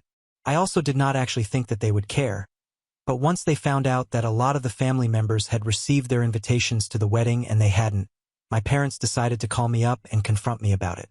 Both my parents sounded extremely upset when they were speaking to me on the phone, but I was very transparent with them and I told them that the way they had behaved with me had been very hurtful, and even if I was able to look past the fact that they had tried to gaslight me into believing that I was the bad person getting married while my sister was getting divorced, and that they had lied to me for so many months and let me believe that they would be able to finance the wedding, I couldn't possibly look past the fact that they hadn't even bothered to try and make things right with me after we had a fallout, and so I did what I thought was right and I did not invite them to the wedding because it was supposed to be a happy day, and right now I did not feel very happy about my relationship with them. Then my parents started defending themselves and told me that I was being unreasonable and came up with a bunch of arguments that they thought explained everything, and right now I don't know what to think of it. So the first thing they told me was that the reason they didn't initially tell me that they wouldn't be able to afford to cover the cost of my wedding because they were already paying for the cost of the attorney for my sister because they really didn't think it would be that expensive, and neither did they believe that the divorce would be going on for so long.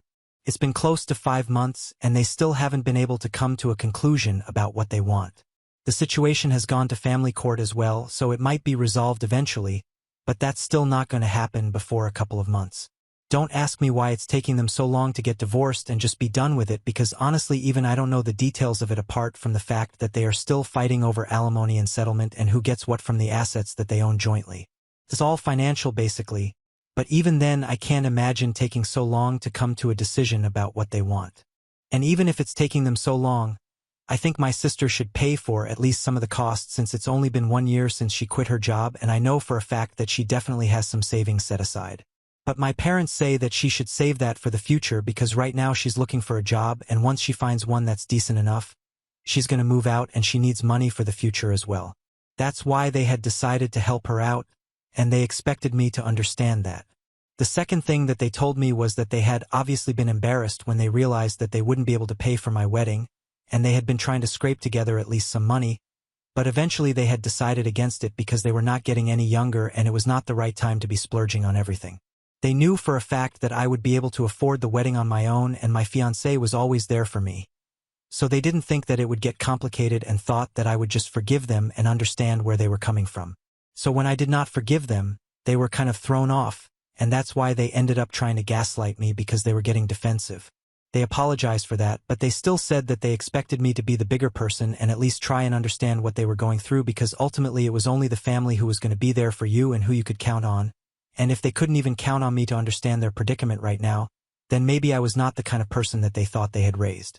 That statement really stayed with me, and I started thinking that maybe I'd been a bit too materialistic while dealing with my parents, and not inviting them to my wedding at all might have been a tad bit too harsh. However, there's a tiny little part of me that is still really furious at them because they lied to me, tried to gaslight me, and ultimately didn't even apologize to me.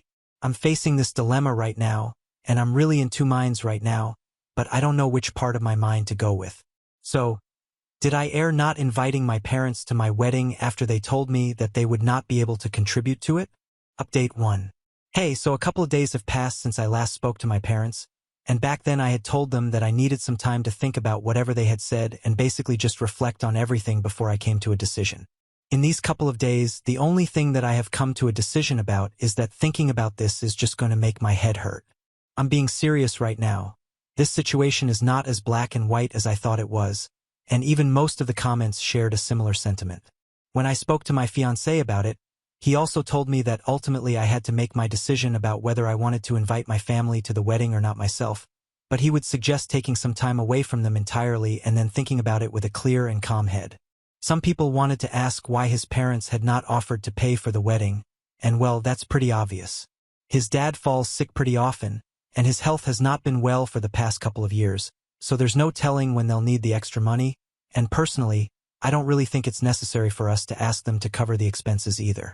In my original post, I had mentioned quite a few times that my fiancé and I were perfectly capable of funding the wedding ourselves, but we had just expected my parents to help out because they had said they would anyway.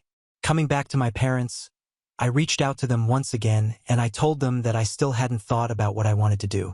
I said that things are not as easy and simple for me as they think it is, and especially after all the time that we have spent, those 3 weeks that we hadn't even spoken to each other, that's what really matters, that's what actually counts, and that's what has been stopping me from just fixing things with them because, well, they didn't apologize, and when they did, it was a little too late. They didn't reply to that message, but it's fine. It's just going to give me more time to think about what I want. Until then, I'm just going to focus on planning my wedding and also my work because I still have to wrap up a lot before I take off for my wedding and honeymoon. Update 2. Hey, so 2 days ago I posted an update. In there I had mentioned that I was still not ready to come to a conclusion about whether I want my parents and my sister in my wedding or not. They made it pretty easy for me by declining to attend the wedding now because they think that it's insulting and really humiliating for them to be kept on standby like this. My sister was the one who sent me a message a couple of hours ago and said that she was really sorry that I was having so much trouble around the time of my wedding. But since I had not been sensitive enough to push it to a later date even though she was going through a horrible divorce, she did not feel that it was necessary for them to be so sensitive to me either. The first paragraph of the message that she had sent was just a ranting about how awful it had been of me to constantly be talking about my wedding around my parents and planning it right in front of her, even though I knew that she was going through a terrible divorce in the worst phase of her life. She said that it was insensitive of me and she knew that it was just me trying to rub it in her face to show off how happy I was. And she said that I was truly evil for doing something like that. Just to set the record straight, in the past 5 months, I had tried my best to be very sensitive to what my sister was going through, and that's why I had hardly ever visited my parents to talk about the wedding because I knew that my sister was going to be around since she was living with them. Whenever my parents wanted to talk about the wedding, I would either ask them to stick to phone calls or come visit me themselves. It just so happened a few times that I would visit my parents with my fiancé.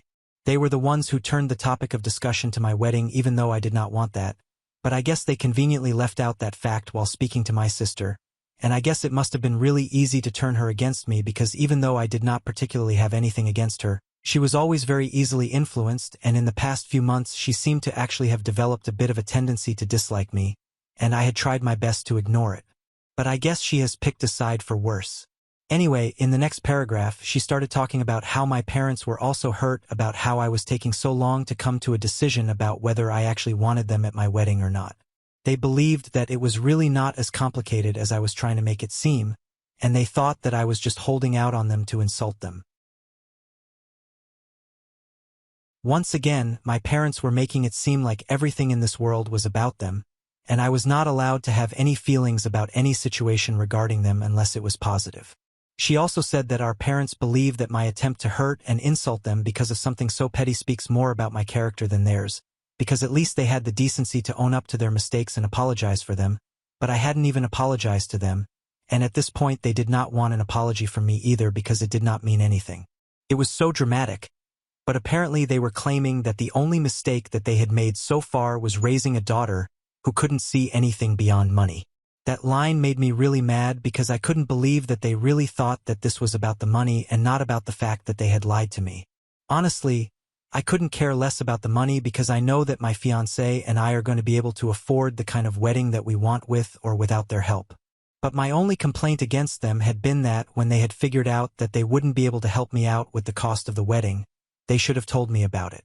And still somehow, instead of just accepting that they screwed up, they are still trying to find a way to make it seem like I'm the bad person here and I am materialistic and greedy. I think pretty much everyone that I have spoken to regarding this situation, my fiancé, his family, and even my bridesmaids, everyone agrees that it's not about the money, it's about the principle of the thing, and if they can't even understand that, then they really don't even deserve to be at my wedding. Let alone my wedding, they don't even deserve to be a part of my life anymore because I'm done with them.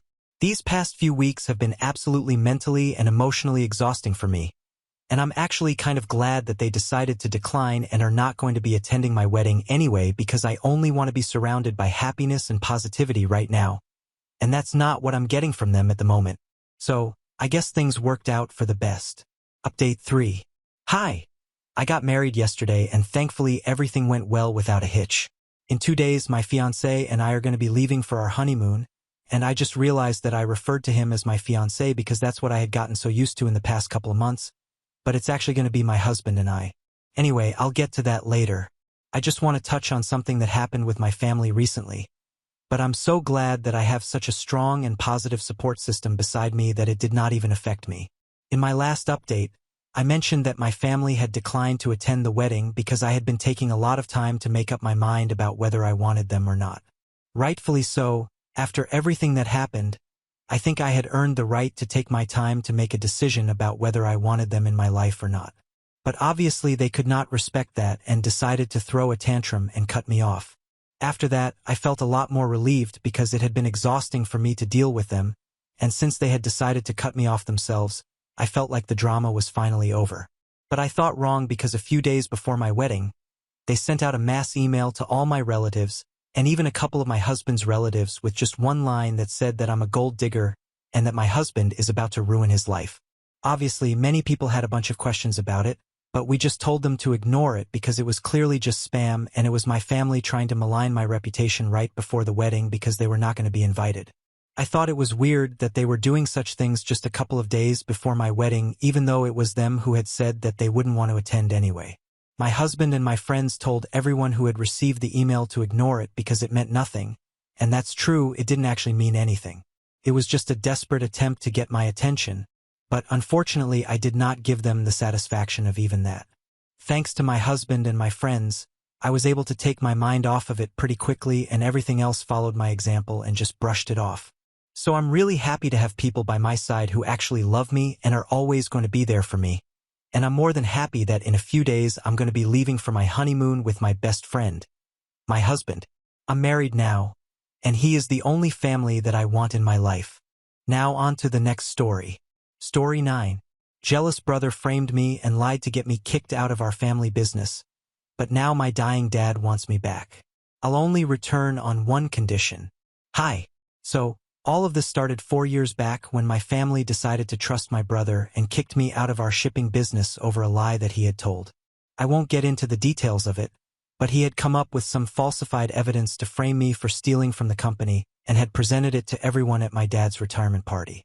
The documents and proof that he had come up with looked real enough, but I'm sure that just one investigation would reveal to everyone that I was not behind it and that I was being framed. I begged my parents to hear me out, but I guess they were in shock or something, and they were not thinking straight. So they insulted me and then told me that not only was I being fired, but they also did not want me as part of their family anymore. My dad was the one who had referred to me as a desperate college dropout back when my brother made these accusations against me at his retirement party, and that's what really stunned me beyond belief, since he was the one who had told me that it would be fine when I had initially suggested that I drop out of college after a couple of months so I could join the family business after I had finished high school. I started college to get a business degree, but I was just not interested. I didn't think that a business degree would help me as much as real-world knowledge by working alongside my father would. And so I told my father about it, and he told me that he would be fine with me dropping out as long as I did not sit idly at home and actually put in the work at the company. That's why I had dropped out, because my father had said that it would be fine. So for him to use that against me was a low blow. I was 24 at the time, so I was really young and stupid, and after I had been insulted, I just walked out of the party and decided never to speak to them again. I was too egoistic to think about my own good, and instead of filing for a wrongful termination lawsuit and getting what I deserved, I allowed my brother to get in the way, and he got away with framing me for theft. So naturally, the family business also went to him after my dad's retirement, even though it was supposed to be me who inherited it. He had just graduated from college at the time and was merely 21 years old. But in spite of that, my dad allowed him to take over the company. I was really upset about it, and I even tried to speak to a couple of my relatives, but even they had cut me off because they believed the lie that my brother had told. It was also very difficult for me to find work after that because word had spread that I had been stealing from my dad's company, and the only reason they had not bothered to pursue the matter legally was because I was their son. But since people believed that I had stolen from my family business, I couldn't be trusted anymore. I was pretty much blacklisted, and it was really hard for me to find a job, so I was struggling for quite some time. I was honestly not surprised that my brother had pulled off something like this against me because he had always had it for me right from our childhood. Unlike most normal siblings, our rivalry was a bit more intense, and I guess he couldn't stand the fact that the family business was going to come to me and he would have to work under me if he decided to join us. And that's why he decided to get me fired under the worst accusations possible, just so he could get the company to himself. But I had never expected my parents to act this way because, even though we had an intense rivalry, they had never played into it and always tried to calm us down instead of encouraging our enmity. So for them to blindly trust him was shocking for me. But later on, I found out that my brother hadn't been entirely stupid. He had been planting seeds of doubt in my father's head way before this revelation, and apparently even bribed some of my coworkers to speak to my dad about my odd behavior and some discrepancies in the finances of the company to arouse suspicion in his mind. Even then, I really feel like they should have at least heard me out and given me a chance to clear my name instead of just insulting me and kicking me out. I should have also been more assertive and a little less egoistic and fought for what was rightfully mine instead of letting it slip through my hands. I'm pretty confident that if I had decided to file a lawsuit against my family, then I would have definitely won and the company would have been mine, since I had put in 3 years of hard work and it was very obvious that I was being framed for a crime that I hadn't even committed. Anyway, I had made a mistake back then by letting the ownership of the company go because I was too proud to speak to my parents. I thought that filing a lawsuit would be like begging for the ownership of the company, and I wanted to show them that it did not matter to me. It was a really stupid move, but I was not about to repeat my stupidity this time. It has been 4 years since then, and I had to move away because nobody was willing to hire me back in my hometown. Here, I run a small-scale delivery business of my own, and I make a decent living, but it's nothing compared to the kind of life I would have had if I had taken over the company like my dad had intended to. So when my parents finally reached out to me last week after almost 4 years of no contact, I decided to put forward a few conditions that I had if they wanted me to come back to them. My parents reached out to me because my dad was on his deathbed. He had always had heart problems, but they had become significantly worse in the past. It was part of the reason why he had to retire early, because the stress of work was also getting to him. But I guess it didn't really help for him to retire, because even though he had put my brother in charge, my brother was still really young and inexperienced. So my dad would have to handle everything behind the scenes anyway, which meant that he was not getting the kind of peace and relaxation that he was supposed to. In the past couple of months, his condition had worsened considerably, and my mother told me that there was very little chance that he would be able to make it out of this alive. On the phone call, she told me that in the past couple of years they had had their doubts about the truthfulness of the documents and the evidence that my brother had shown them to prove that I had been stealing from the company, and on several occasions they had wondered whether they had done the right thing by firing me and cutting me out of the family. But they had been too afraid to reach out to me just in case my brother had been right about everything, and a lot of time had passed since then, so it was pointless to carry out investigations at this point. Even if they did, it would probably mean losing out on contact with the only son they had with them as well, since it would look like they did not trust my brother either. Things have been very complicated, but now the only thing that my dad wants is for me to return to the family and run the business alongside my brother. My mother told me that it was his dying wish, and she was crying really bad while talking to me and said that she really wanted me to come back so I could speak to my dad. I was moved, but I'm not 24 anymore and I'm not as easily influenced as I used to be, so I told her that I needed some time to think about it because 4 years have passed and I have been through a lot, especially for someone who was not even a culprit in the first place. It would not be easy for me to go back to my family all of a sudden, and I told her that I needed her to give me some time. She agreed. The next day, I had done some thinking and I called her back to tell her that I would agree to come back to the family, but only on one condition. I told her that I would only come back to the family and meet my father if and only if he agreed to kick my brother out of the business, because there was no way on earth that I was going to agree to work alongside him after everything that had happened. He had hated me right from the beginning, but framing me for something that I hadn't done and allowing me to take the fall, essentially ruining my life just because he was competitive and felt like he deserved to take over the company more than I did, was not something that I could let go of. So regardless of whether my dad was going to make it out of life or not, I wanted him to fire my brother and hand over the company to me instead. I wanted things to be the way that they had originally been intended in the first place, and that would be the only way that I would agree to come back to them. My mother was shocked and started saying that she couldn't do that it was insane that I was even demanding something like this, because right now my dad was on his deathbed and the only thing that I could think of was the business. But you can't blame me for it. I spent the last 4 years struggling to find a way out of my problems that were only caused because they decided to fire me due to a lack of due diligence. And on the previous phone call, my mother herself had admitted that she and my dad had had their doubts about whether my brother had been entirely truthful or not. In spite of that, they decided not to reach out to me and only did so when my dad was almost gone. Whose fault is that? I can tell you this much. It's definitely not mine, and I was not going to feel sorry for wanting to look out for myself.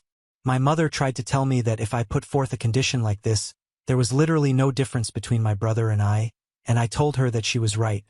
There was no difference because he had forced me to stoop down to his level. And in fact, I wasn't even going to blame just him. This was something that all of them were responsible for, and now they could either do things my way or they could leave me alone, because I was not going to make any sacrifices anymore. I then told her exactly how much I had struggled to find a job because of the lies that had been spreading about me, and how I had to relocate to another city just because of this. And in this new city where I did not know anyone, I had to start a business on my own to get by, and I had been living hand to mouth initially.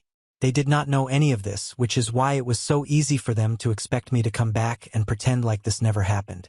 But unfortunately for them, I was not going to forget.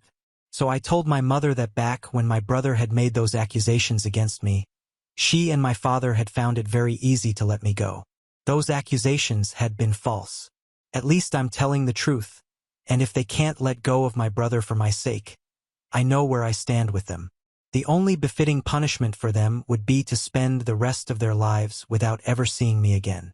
Then I hung up before my mother could say anything else, and I felt like I was screwing up my life again because I could very well just let go of my pride this time and join the business, live a better life, and even make things right with my father again.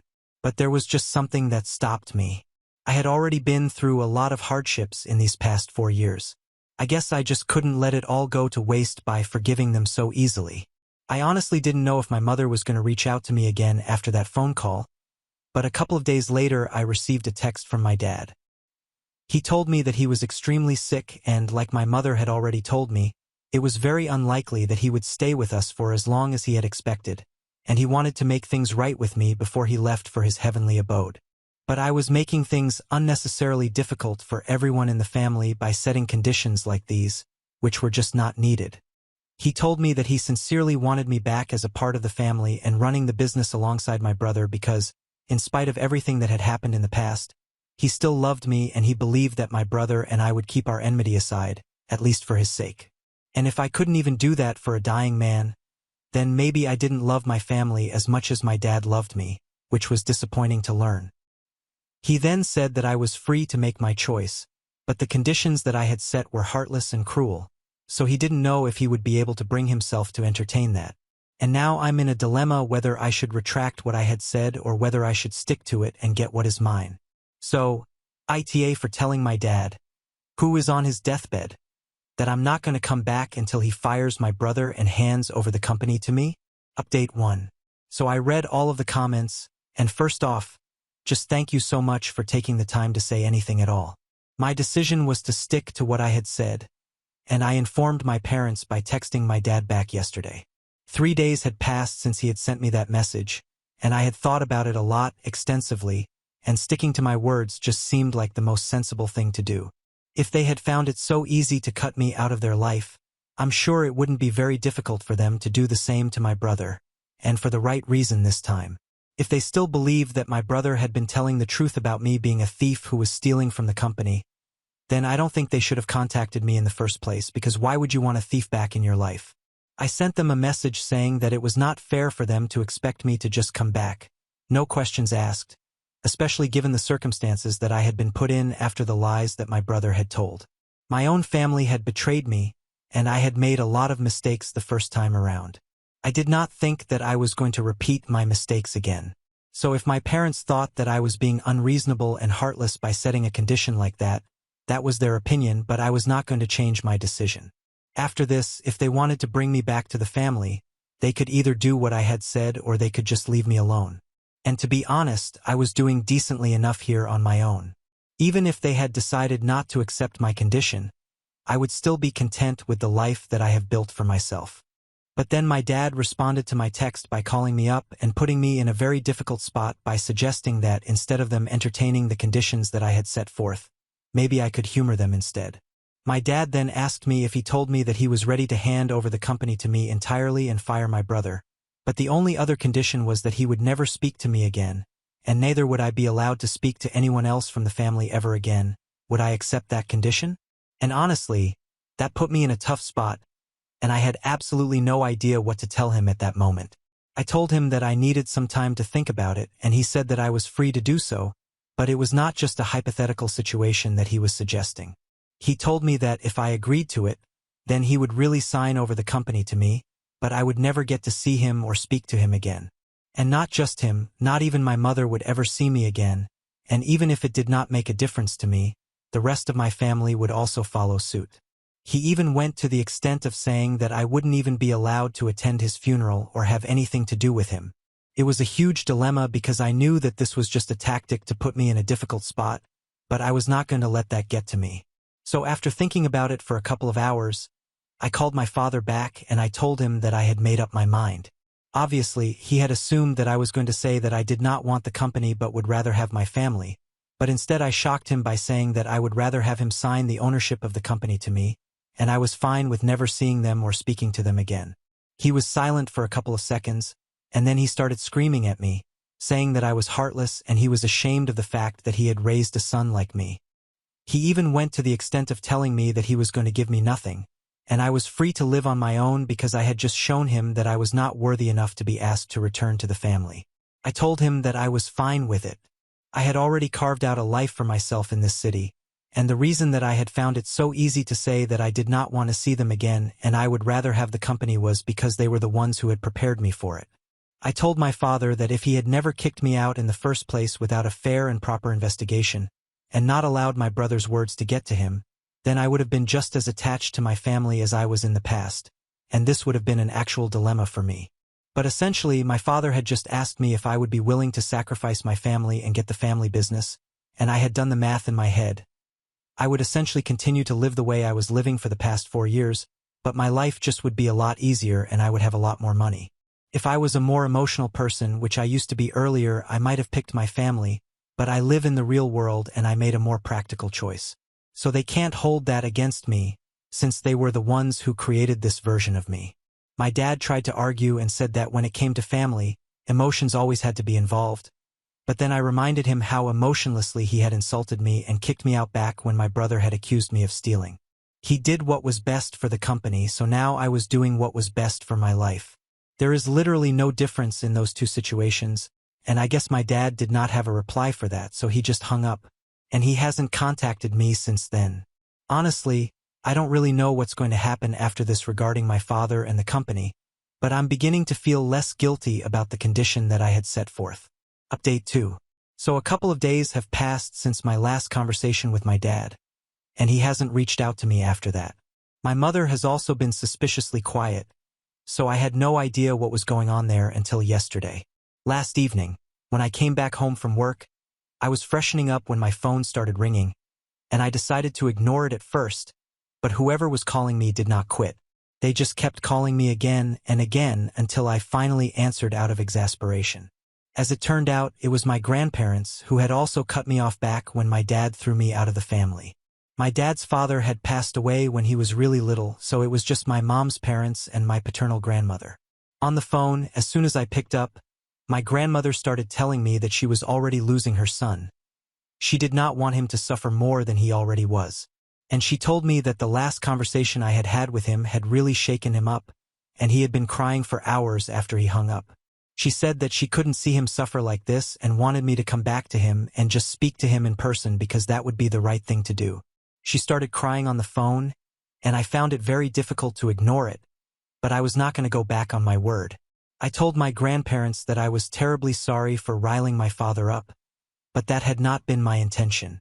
I had only wanted to tell him that he had left me in a very bad situation, and now I did not feel obliged to help alleviate his feelings of guilt. That's it. I did not demand anything that was not rightfully mine, and it was completely up to him whether he wanted to leave the company to me or not. However, I was not going to sacrifice my self-respect and my dignity and go back to the family that had treated me like crap. My grandparents tried to convince me that families do go through tough phases, but as a son, it's my duty to forgive my father for his mistakes and at least try to move on from it. But I don't share the same beliefs, and I was very firm with them. Eventually, my mom's parents just said that this was a hopeless case and that I had become too selfish and blinded to open my eyes to the reality of the situation and realize that I was going to lose my father without ever being able to make things right with him again. They said that it was not only my father who was suffering, but also their daughter, my mom, who was going to lose her husband, and I didn't even seem to care about anyone, not even her. They claimed that she would be left completely on her own after he was gone, and I should be there for her as her son. But that was simply not true. She would have my brother and her parents. But I was the one who had been left completely on my own after everyone cut me off over a bunch of lies. So forgive me if I don't feel sympathetic towards them. My grandmother tried to reason with me again, saying that I would regret all of this once my dad was gone, and that I should take up the opportunity to make amends with him before he passed away. At that time, I just hung up because I really did not want to waste more of my time speaking to them. It had become very clear to me that nobody in this family was ready to acknowledge the very obvious fact that they had done something very wrong to me and had treated me very badly, and for me to ask to be compensated for that, it was neither unfair nor unreasonable. They could argue that I was being heartless right now, but they had also been the same way with me in the past. I don't believe in being the bigger person. I just think that it opens you up to being screwed over again and again, and I did not want to take the chance. So I was doing simply what I thought was necessary. If that makes me the bad guy, I'm fine with it. It's not like I'm going to have to deal with anything new. They have been treating me like I was the villain in this family for the past 4 years anyway, so I might as well just lean into it and get what I want. So if anyone calls me after this to argue with me, I'm just going to hang up unless they are calling to tell me that things are going to be done my way. Update 3. Hey everyone, so for the past 2 weeks, I've been pretty MIA after my last update. Truth be told, there was nothing much to talk about since I had told everyone that after this, if they were contacting me, it had to be because they had come to a conclusion about what they wanted to do, but I just don't want any arguments anymore. My mind is made up and nobody can do anything to change it at this point. So nobody really spoke to me for a week and a couple more days. Then finally, I was contacted by the most unexpected person. My brother. He sent me an email saying that he had no idea that our parents had contacted me, and he had only found out about it a couple of days before he sent me that email. He said that he had heard about the condition that I had set and told me that there was no way that I would ever be able to get my way. And he said that he was pissed at our parents for contacting me because that goes against him. He said that he just won because he knows that now that he is upset, our parents will do anything not to lose him as well, and that means that I'm not going to get what I want, so I might as well give up hope of ever taking over the company because that's his now. I didn't even bother responding to that. I just blocked the email address he was sending it to me from. I had resumed my normal life and was trying not to bother myself by thinking about my family, but my dad sent me a message today saying that he had thought about it for a really long time and had decided that he was not going to fire my brother, and things are going to remain the way that they are. He apologized profusely for treating me badly and said that even my mother and the rest of the family were really sorry and they would always be open to connecting with me in the future, but he was just in a rush because he was not sure if he would be around for a little longer. However, his doctors have told him that there is no immediate threat since his health has improved a little, and it will keep improving as long as he keeps taking his medication on time. So I'm glad that things worked out for him. But for now, he doesn't think it would be right to fire my brother just because I said so, even though he had done that to me. So anyway, I was not disappointed at all. I had kind of seen this coming, so I was mentally prepared for it. But what I didn't expect was that my father said that he would be ready to finance my new company, since he knew that I had started a business a couple of years back that I was running. So maybe I'll take him up on that offer because I'm actually looking for investors, and this might be a good day for him to correct his past mistakes. But that depends on whether I feel like it in the future. For now, I'm staying away from my family like I have in the past. Now on to the next story. Story 10. Caught my girlfriend cheating with my coworker in our house. So I locked them naked in the basement and had her brother discover them. I had just returned home from one of my night, 6 p.m. to 6 a.m. shifts at the hospital, and my head ached slightly due to the long, sleepless night I had. I had worked more because a coworker had called in just in the nick of time to report his unavailability for the night shift, and it left us short a pair of hands. I had just one thing on my mind that day, and that was to sleep all day. The only problem with that plan was that I had promised to go with Nora, my girlfriend, to see how her aunt was doing. Her aunt had been diagnosed with cancer and was receiving treatment at home. Nora went to see her most of the time, and when necessary, they came to the hospital where I worked. I felt it affected Nora's mental health since that was her favorite aunt and she was the closest to her, aside from her aunt's visiting maid. So whenever she requested I let her have some space, she'd tell me she wanted some nights to herself to clear her head, and I would willingly oblige, sometimes 4 nights a week. During those moments, we wouldn't call each other's line because what's the point of staying away from each other only to spend time on the phone? Although it really wasn't helping our relationship by shutting down communications, I had no other option since Nora's sleep always seemed disturbed by my arrival at a few minutes past 6 o'clock in the morning. I had taken one of the keys to the back door from its bunch which lay on the kitchen counter. This was to let me slip into the house and not disturb her sleep. For the record, I live in a housing estate with no fence and all that, just the lawns around the building and the asphalt roads separate one building from another on all 4 sides. I parked in the front driveway since my garage and basement were about to undergo construction. As I walked at the back of the building, I was urged to notice that a car had driven right into the lawn behind the house. I wondered how anyone on earth could be so insensitive to veer off the driveway right into the grass and even up close to the building. First, I inserted the key into the lock and turned, but it wouldn't budge. This only indicated that there was another key in the keyhole on the other side. It was strange. We hardly ever used the back door. If there's a key on the other side, it's possible the door is open, I said to myself. To my surprise, as I pulled the handle, the door went wide open. Why would Nora want to take the back door for any reason? I heard myself asking, could there have been a visitor? The only person I knew who might stop by was her brother, Drake. He worked with the civil construction firm and he was the one who I contracted to supervise the construction, but Drake wouldn't drive up my backyard, let alone get into the house through the back door. I shook it off my mind and silently closed the door so as not to awake Nora, who definitely would be sleeping by that time.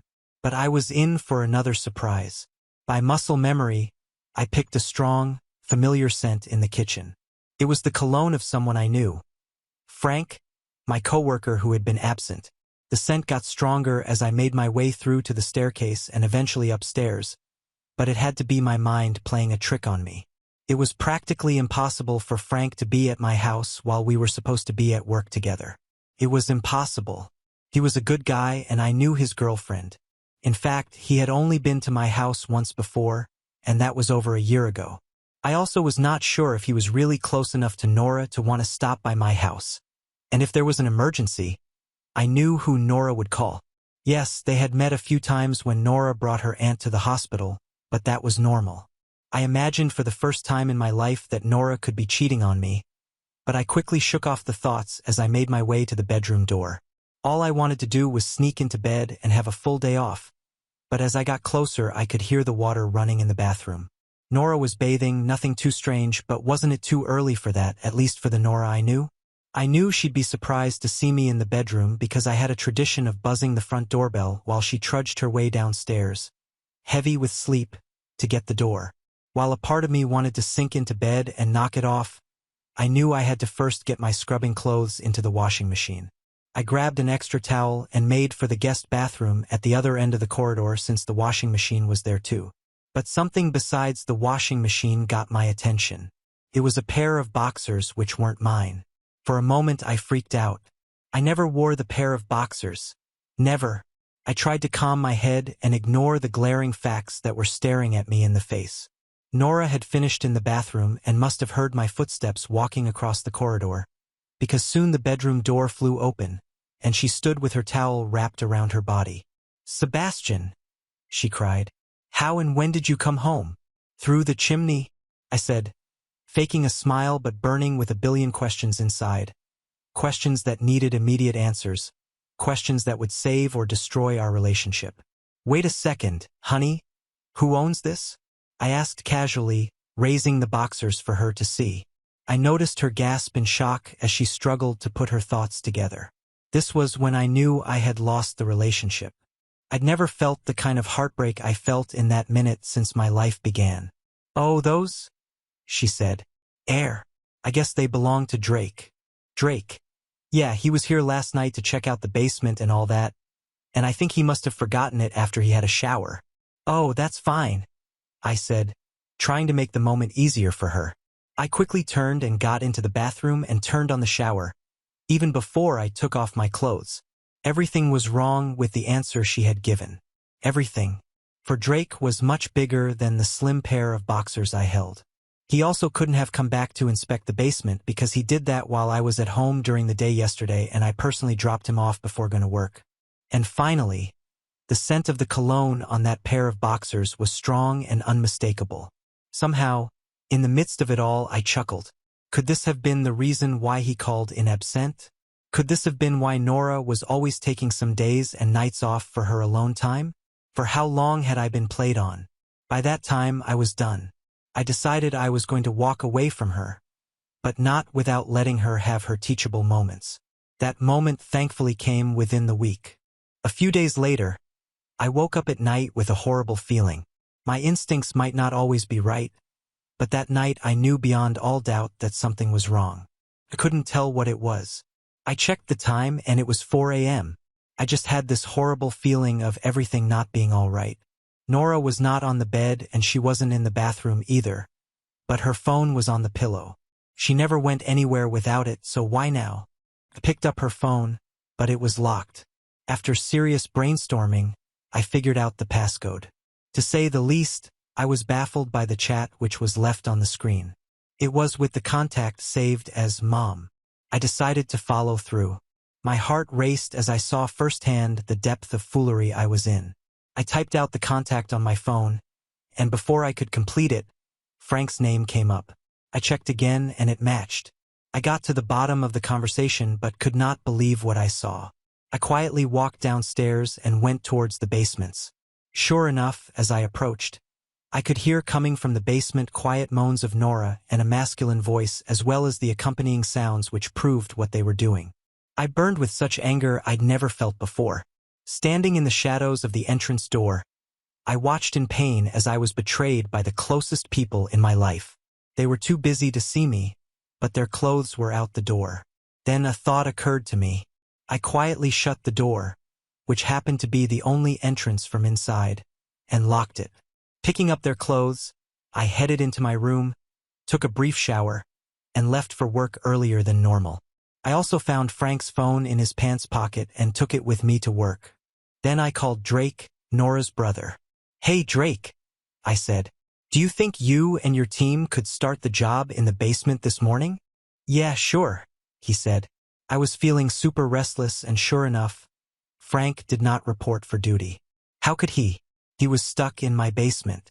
2 hours later, I got the call I was anticipating. Nora's brother called me and sounded like he was hyperventilating. He and his team had found stark naked Nora and Frank in the basement, trying to take cover from him and the team behind a beam.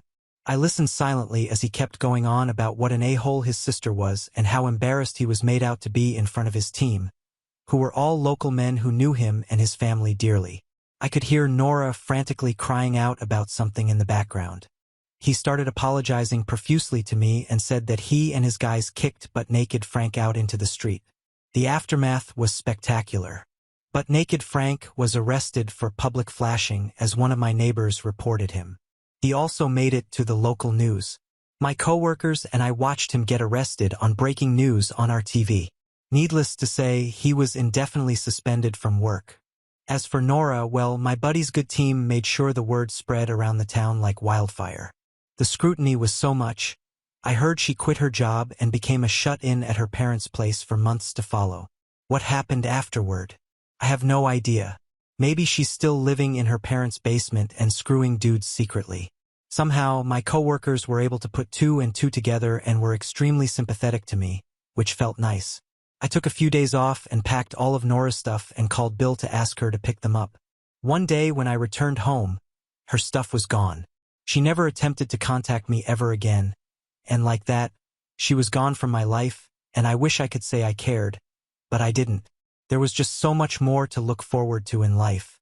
Now on to the next story. Story 11. Boyfriend is hiding a secret on why he won't attend my family holidays.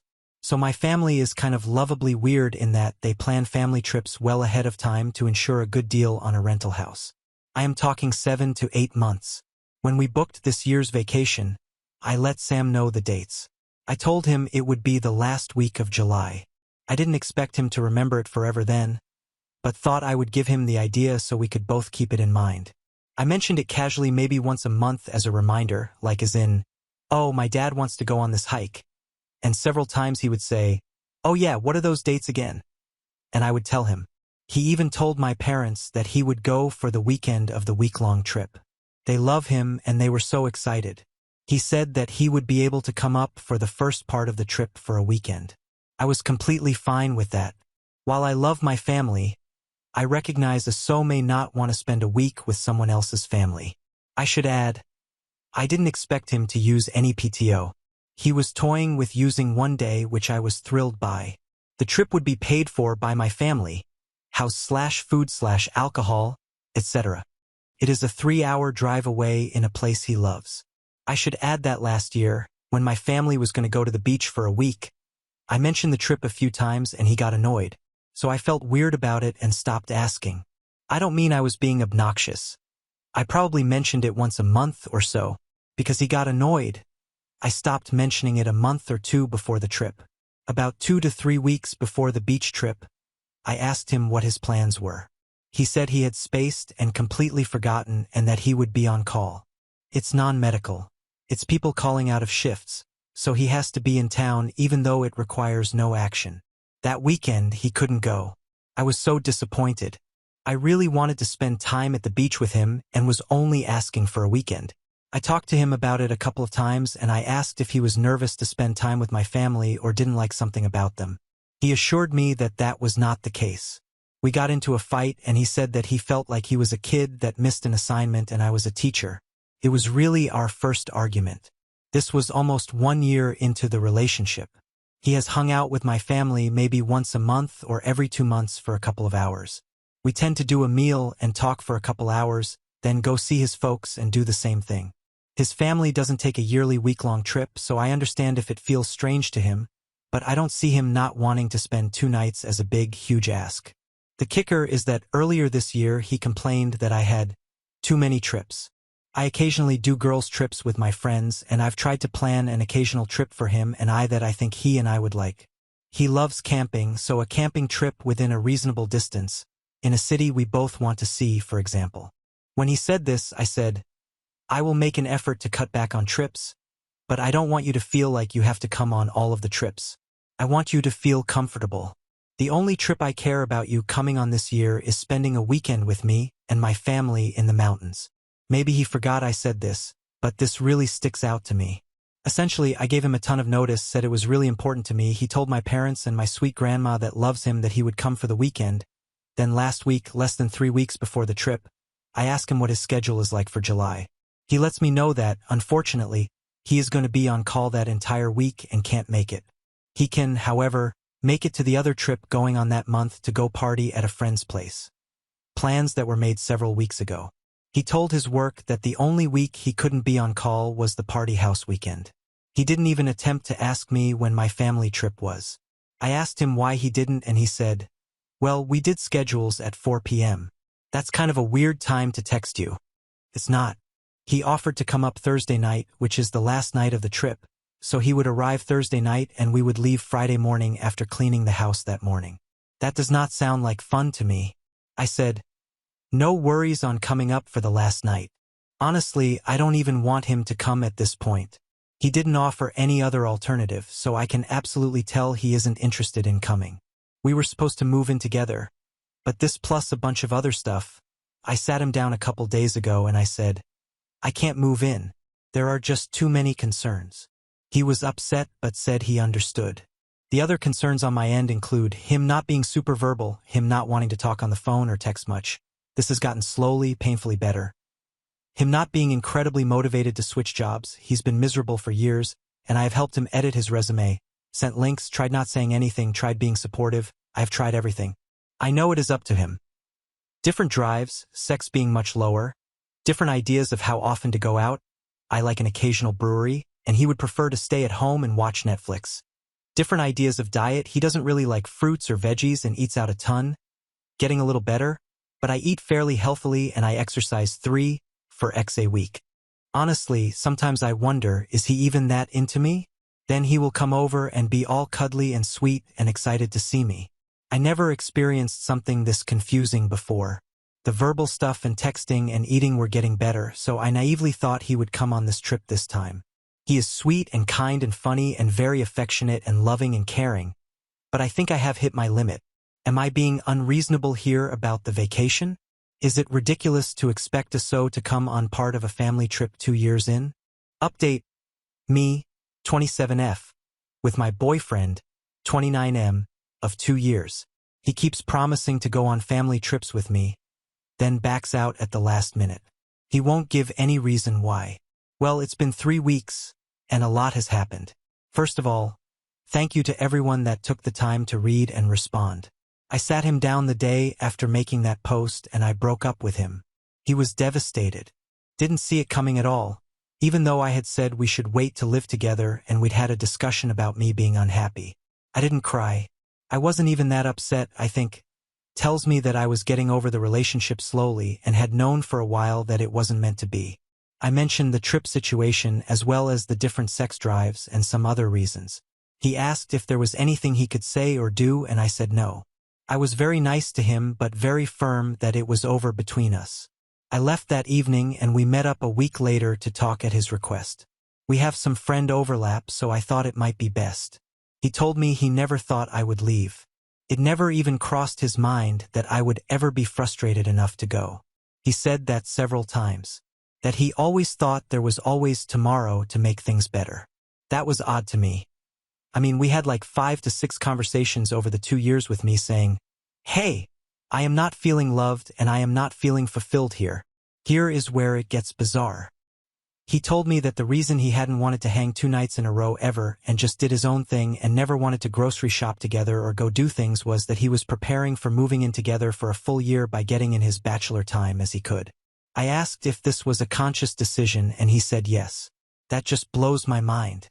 I asked him if he thought making the relationship weaker made sense for me to want to move in with him.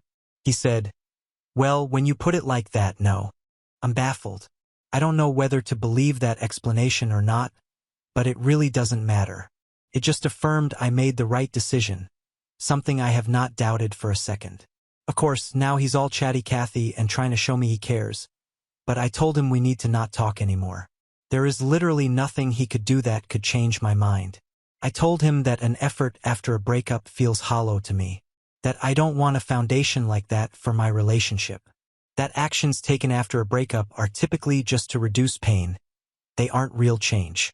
That if he had wanted to hang more with me or initiate sex with me, etc., he would have, especially after many conversations. Oh, in the low sex drive thing, turns out he is addicted to pornography. He was lying about it the entire time. I never knew because we didn't spend enough time together for me to understand, and I of course never checked his stuff, so I had no clue.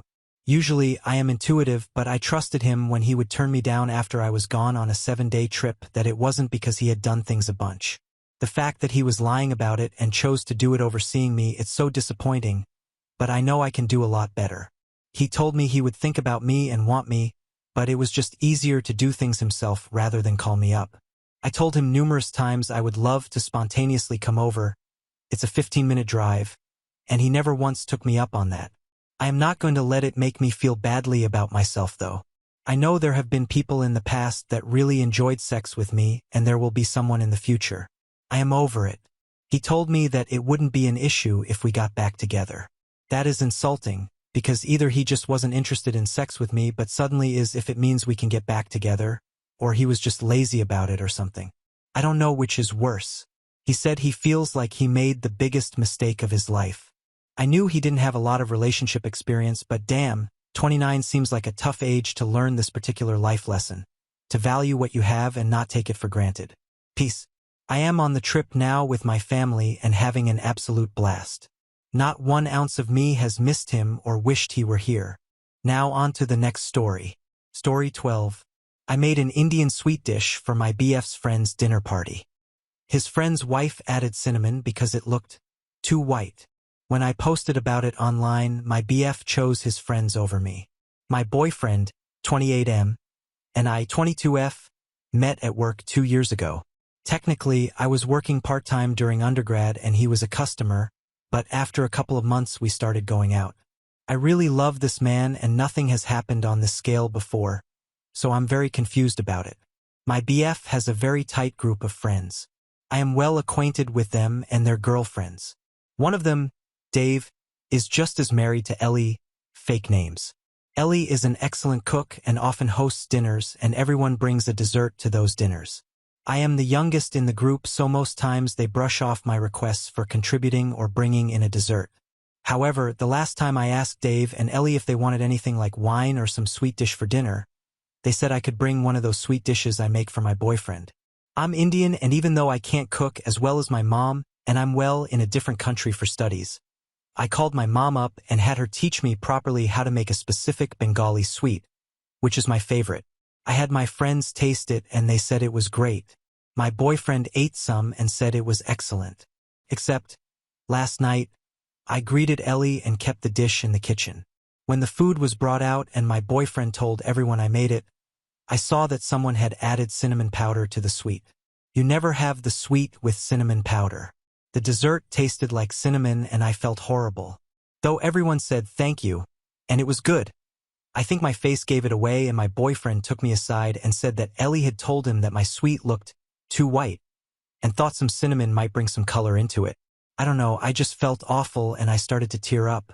My boyfriend then defended Ellie and said that his friends already think I'm a child and not to make a big deal of this and we will talk about it. I told him Ellie asked him first. Couldn't he have told her not to add cinnamon to the sweet? He told me he didn't think it was a big deal and asked me to drop the topic. On the way home, I didn't text him good night, and this morning he said he was sorry and said my crying made him feel like an awful person. I don't know now, I think I overreacted.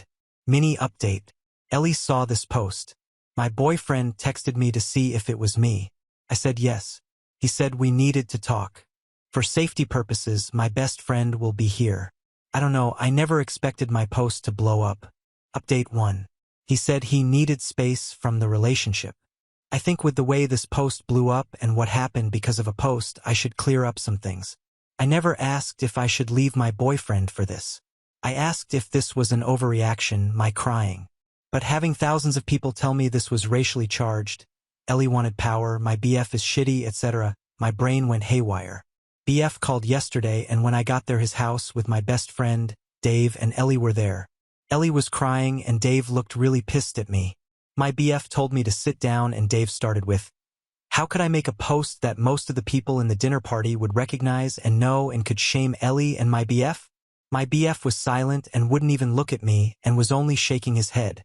It felt like I was a kid being scolded by my parents with my elder sibling disappointed in my actions. That is what I felt, and it looked.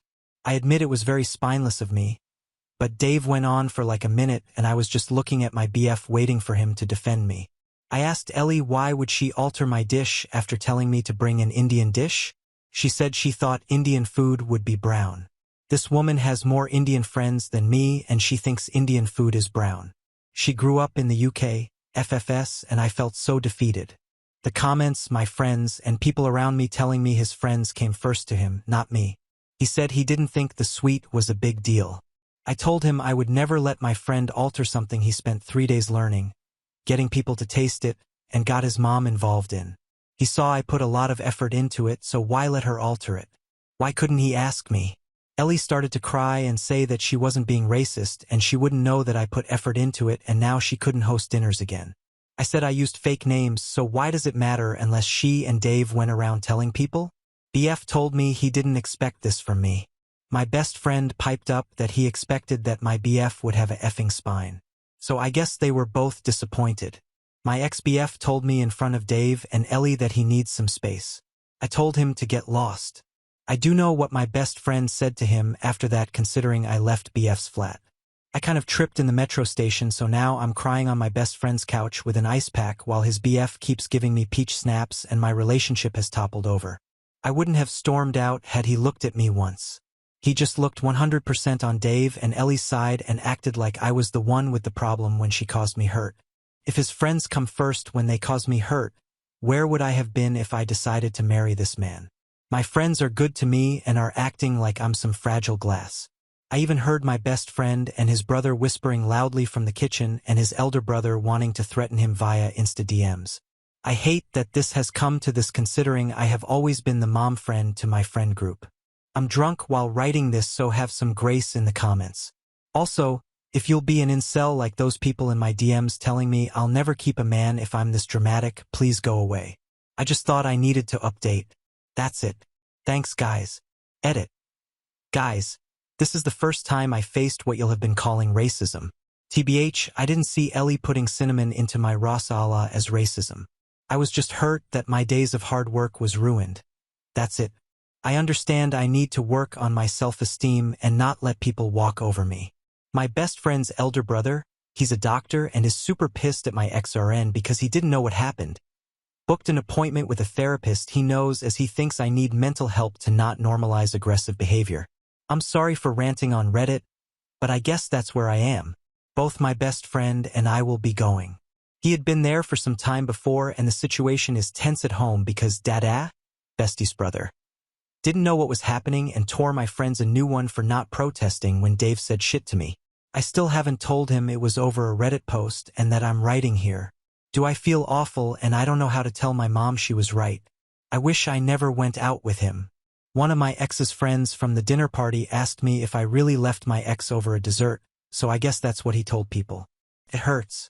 I know it shouldn't, but it hurts. I think it is partially my fault. I shouldn't have let myself be treated like this. There were signs and I ignored them, and now I think I'll never have another relationship because it feels like a horrible, anxious feeling. Update 2. I'm again grateful for the barrage of supportive messages and chatting I've received from the internet after the cinnamon fiasco and my post causing a breakup. I am updating because I felt like I should just update about recent events, and honestly, after just more than 2 weeks, I have started to feel good about myself even though I feel like shit whenever I remember my ex. I really hope I can put this whole thing to rest and I don't have to update again for my sanity. Firstly, my ex called a few times last week. I had blocked him earlier, literally like 2 days after breaking up, and whenever he called my friends they wouldn't pick up either. I wanted to handle this matter gracefully, and unlike what some people commented, no, I did not want my issues all over the internet and did not understand what was happening. I just wanted some advice on how to deal with my emotions and didn't want my friends to be mad at my then BF. Thankfully, the trash took itself out. I still don't know if Ellie was racially motivated or if she just hated me. I don't even care now. I don't want a man who makes his friends scold me and humiliate me. I know I deserve to be at least somebody's first choice. X came by at my best friend's flat. I don't live there. And from what I heard from my bestie's boyfriend, he said he was very sorry and he now felt like I didn't deserve to be treated like that. He had thought when he broke up with me that I was overreacting and it was just a small thing I made a big deal out of. But then a few of his friends explained to Ellie that it definitely was a horrible thing to do and told my ex he was a jerk BF. Who knew he had nice friends too. X didn't say anything more after that. Just he was sorry and he said he doesn't want more hurt between us. I have decided to not contact him. I'm just done. A lecture from my mother on dating idiot men and crying every night for over a week has made me lethargic and on top. I am fending off Dada, bestie's elder brothers, insisting that I move in with them for some time because I'm not eating well. My dad said it's okay if I do. My family trusts my bestie and his family a lot. Needless to say, my work and studies are suffering. I haven't heard from Ellie or Dave and I don't intend to. The person who asked me if I left my ex over a dessert, I told her what happened and she was appalled. I do know what she told my ex for him to apologize. Honestly, I'm so done with that group shit. I went to one therapy session and I didn't feel good. I know I have to keep going for it to actually help me, but I can't help feeling so down. I have never been so emotionally low in my life and I am officially not dating for the foreseeable future. I am planning a trip with friends after my final semester of my master's and I really hope I don't bring the mood down for my friends who have been so supportive and have always made me feel I have family even though I'm away from home. I don't know what I would have done without having my best friend and his boyfriend who keep telling me to drink the pain away and Dada keeps on talking about the negative effects of becoming an alcoholic. Overall, I'm closing this chapter and I don't think I'll need to update again. I'm not ever talking again to Dave and Ellie or my ex, so I don't expect any more drama. I just want to settle down to work and graduate properly.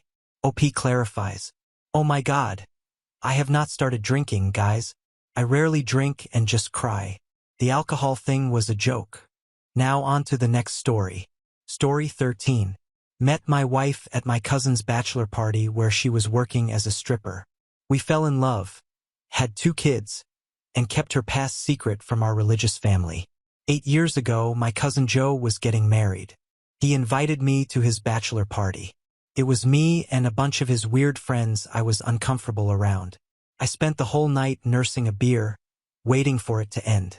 Towards the end of the night, his best man, whose name I can't even remember, had 2 strippers come. I hated the idea, so I continued to nurse the beer while the girls entertained them. A week later, while I was at the gym, a pretty girl I couldn't quite place comes up to me and starts making small talk.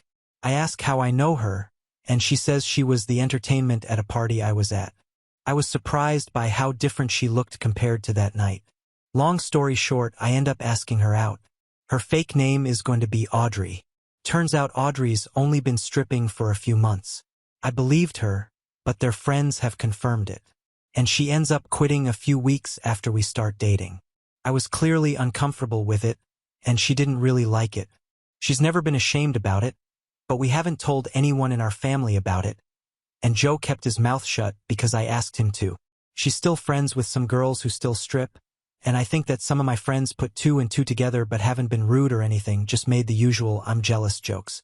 Anyways, we've had 2 great kids, a son, 5, and a daughter, 3, and we're thinking about having 1 or 2 more. Joe's always been super quiet around Audrey, probably because of how they met until recently. After his divorce, he started complimenting my wife's physical appearance, like every time he sees her. I've told him to lay off, but he hasn't so far. One incident in particular, where he said something about kids not ruining her figure, really pissed me off and I bowed up on him and he apologized, saying he was drunk. We were at a family barbecue. I calmed down and realized I wasn't going to beat his ass in front of my whole extended family and my kids. I told him not to talk to my wife again. This has really come to a head where he sent my wife a love letter asking her to leave me and start a life with him. She sent a reply email just saying, "No thank you. What do I do here? I love my family, I love my extended family, and I want her to be comfortable around them, and she can't be with Joe there.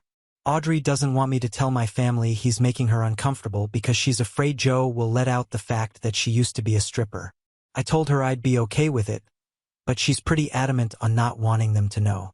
Another thing, Joe hasn't done anything that would require legal action. He's been acting like a teenager with a crush, and my wife admitted that she doesn't feel like she's in any kind of danger. I told her that we need to watch him carefully, but I don't know if there is much we can do on this front. My wife has just been terrified he's going to tell my family. I've been there for her the best I can. She's afraid that one day our kids could find out if the whole family learns. I would love advice on this whole horrible situation. Comment where OP has replied. Comment. Do you think your family will be terribly upset if they find out your wife used to do some stripping to pay her way through college? I'd say pull a David Letterman and beat your cousin to the punch. You just have to convince your wife of that. Maybe start with one or two you definitely trust and go from there. OP. My family is really religious. They've always been the hate the sin, love the sinner kind of people, so I feel like they'd be kind. They're pretty accepting. I've talked to my wife about letting people know. She's dead set against it. Update. Yesterday, my wife and I decided to show my parents Joe's email/love letter. We learned a lot of things. 1. Joe has apparently seduced another one, our cousin's wife, as well as his uncle's wife. Joe's uncle is only 5 years older than him. Both times he sent a love letter and both times they ignored them afterwards. I don't know why, but both of those couples are still together. All of them are religious, so maybe it has something to do with not wanting to get divorced. 2. The reason Joe got a divorce was because he would not stop cheating on his wife. 3. Joe came to his parents and the older family members, who I will refer to as the old guard factiously, and asked for help after being caught with the cousin's wife, saying he was sorry and that he had a problem. They decided to forgive him but put rules in place. 4. My parents knew about Audrey. Joe had told his mom, who told my mom, her sister. My mom told my dad. Audrey started crying at 4, but my parents gave her a hug and told her they didn't care. It was great, and after some tears, we went back to our house. A babysitter was watching the kids. My parents told me the old guard was going to talk to Joe. Apparently, Joe told everyone there about Audrey by trying to say that her being around set him back. Everyone didn't know except for my parents and Joe's parents. He claimed that she made the first move. He also said that he slept with her on Tuesday while I was at work. That was completely false because I had started working from home a month ago. I was at home all day with my wife. Just to be clear, there's no way she has been having an affair with him. I think the longest we've been apart this month has been an hour when she gets groceries, and he claimed Tuesday was the first time. The fallout has been horrible. Apparently, I was already the black sheep, not the sexual deviant, because my family doesn't go to church. We've received various messages denouncing us, the worst being from the parents of Lisa. Lisa is like a sister to me. Her parents moved in with mine and we lived together. Lisa turned 17 recently, and her parents aren't allowing her to be at our house anymore. She used to come over all the time. My wife is crushed. I've been holding her as much as I can, and I know our kids are making her feel better, but she told me that her worst nightmare came true.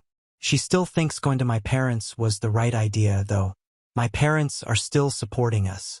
The younger group who aren't living with their parents won't cut us out. I've pretty much written off the rest of the family. I'll try to have my parents explained that she had nothing to do with Joe. But if they don't listen, they don't listen. Lisa also doesn't believe it. But besides a text saying that she doesn't want to stop being around us, we haven't heard from her. Now on to the next story. Story 14.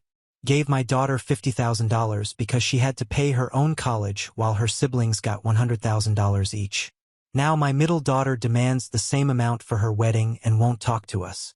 So, I, 50M, have 3 kids, Sarah, 35F, Jessica, 25F, and Ben, 23M. My wife and I had Sarah when we were both 16.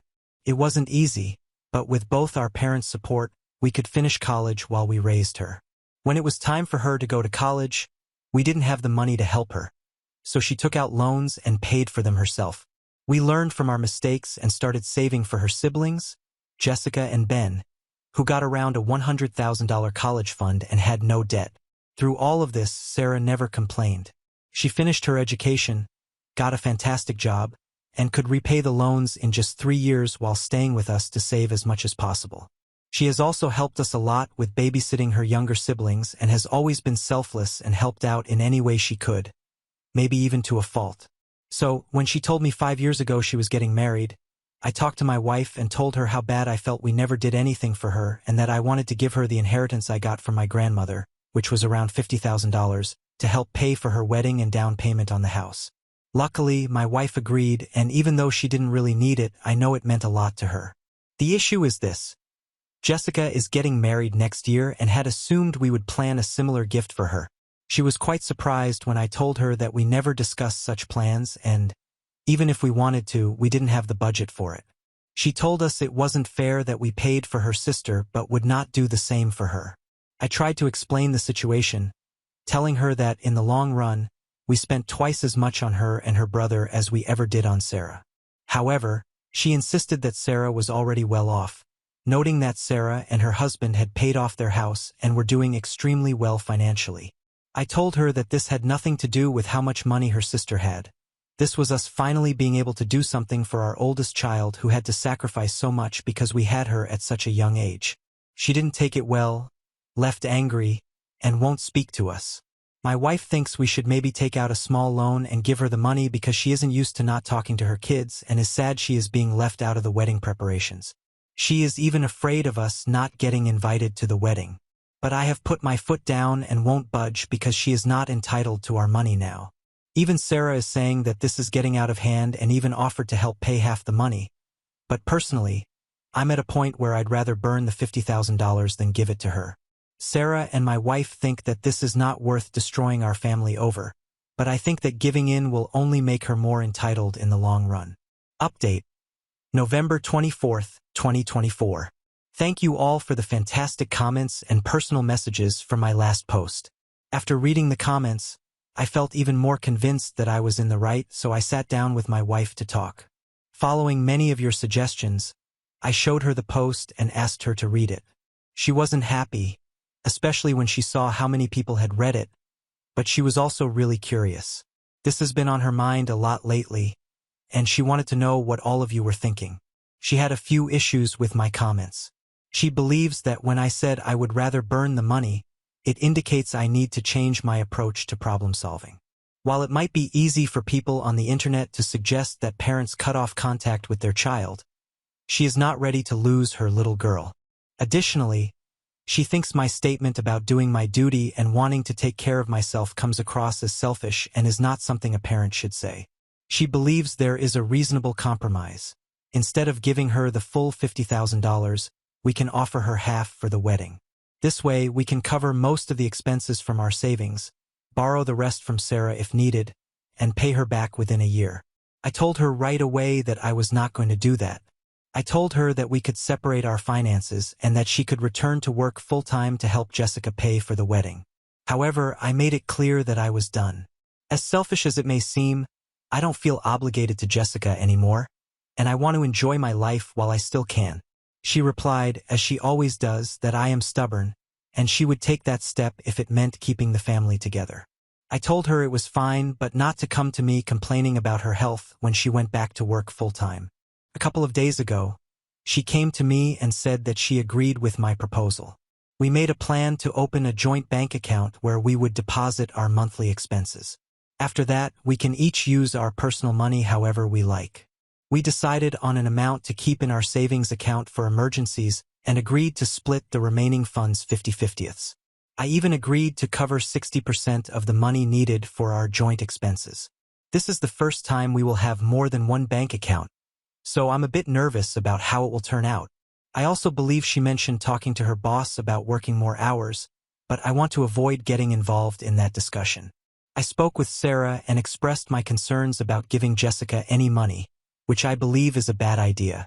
However, Sarah insists that she wants to help. She mentioned that while she agrees with my viewpoint, she doesn't want their mom to return to work full-time. She clarified that her decision to help was aimed at supporting their mom, not Jessica. I told her that it was her money and she could do as she pleased, but like her mom, I wouldn't involve myself in the situation any further. Right before I wrote this post, I sent an email to Jessica expressing my feelings for her. I clarified where I stood and mentioned that she could decide how involved I would be in her wedding. I don't expect a reply, but now I'll have to wait and see what happens. Comments where OP has replied. OP added this info in the comments. I forgot to mention this in my post, but part of our agreement is that she should not take out any loans with interest. If she decides to borrow money from friends or family, that's her choice, but I want to avoid having another bank loan under my name.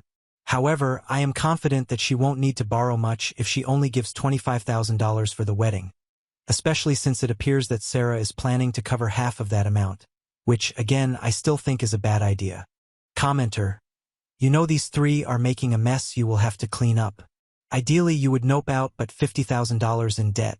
This has so much potential to go sideways for you, it's almost a guarantee. For example, since OP isn't involved in this, we can use more than $50,000. What happens if your wife can't work? What if she pays on the loan but only has 10% of the monthly bills? What if she resents you for this? Will you actually die on this hill and divorce? If not, you may as well go to the bank. Involving Sarah in this is a shitty thing for her to do. Your wife seems to believe she has a separate financial life that's just not true. I don't know, I could write a 30K word report on this. Half would be petty BS, but the other half involves creditors. That said, I do hope this settles things now. It's not $50,000. I realize now that I didn't explain something clearly. My wife wants to pay $25,000 for the wedding, which she and Sarah have agreed to split. She believes this is a reasonable compromise, but I disagree with her. Now on to the next story. Story 15. Boyfriend's surprise was flying in my estranged parents without telling me. When I left, he got mad at me for ruining his surprise and said he had a right to meet them. My boyfriend, 26M, and I, 23F, have been dating for a little over 8 months. And in early November, it was my birthday. I was excited, as it was the first time we were going to be spending either of our birthdays together, and he had spent all of October teasing a surprise he was planning. Now for context, I should mention I have a very complicated relationship with my parents. He knows this, and we have spoken in detail about why that is the case. My parents are out of my life and have been for the past 2 years. He knows all this.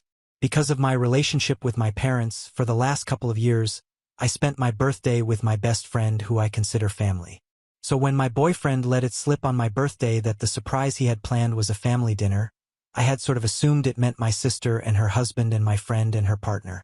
I was wrong. The surprise he had planned was flying in my parents from a whole different city. I was confused as to why he would bring them, but I might have overreacted.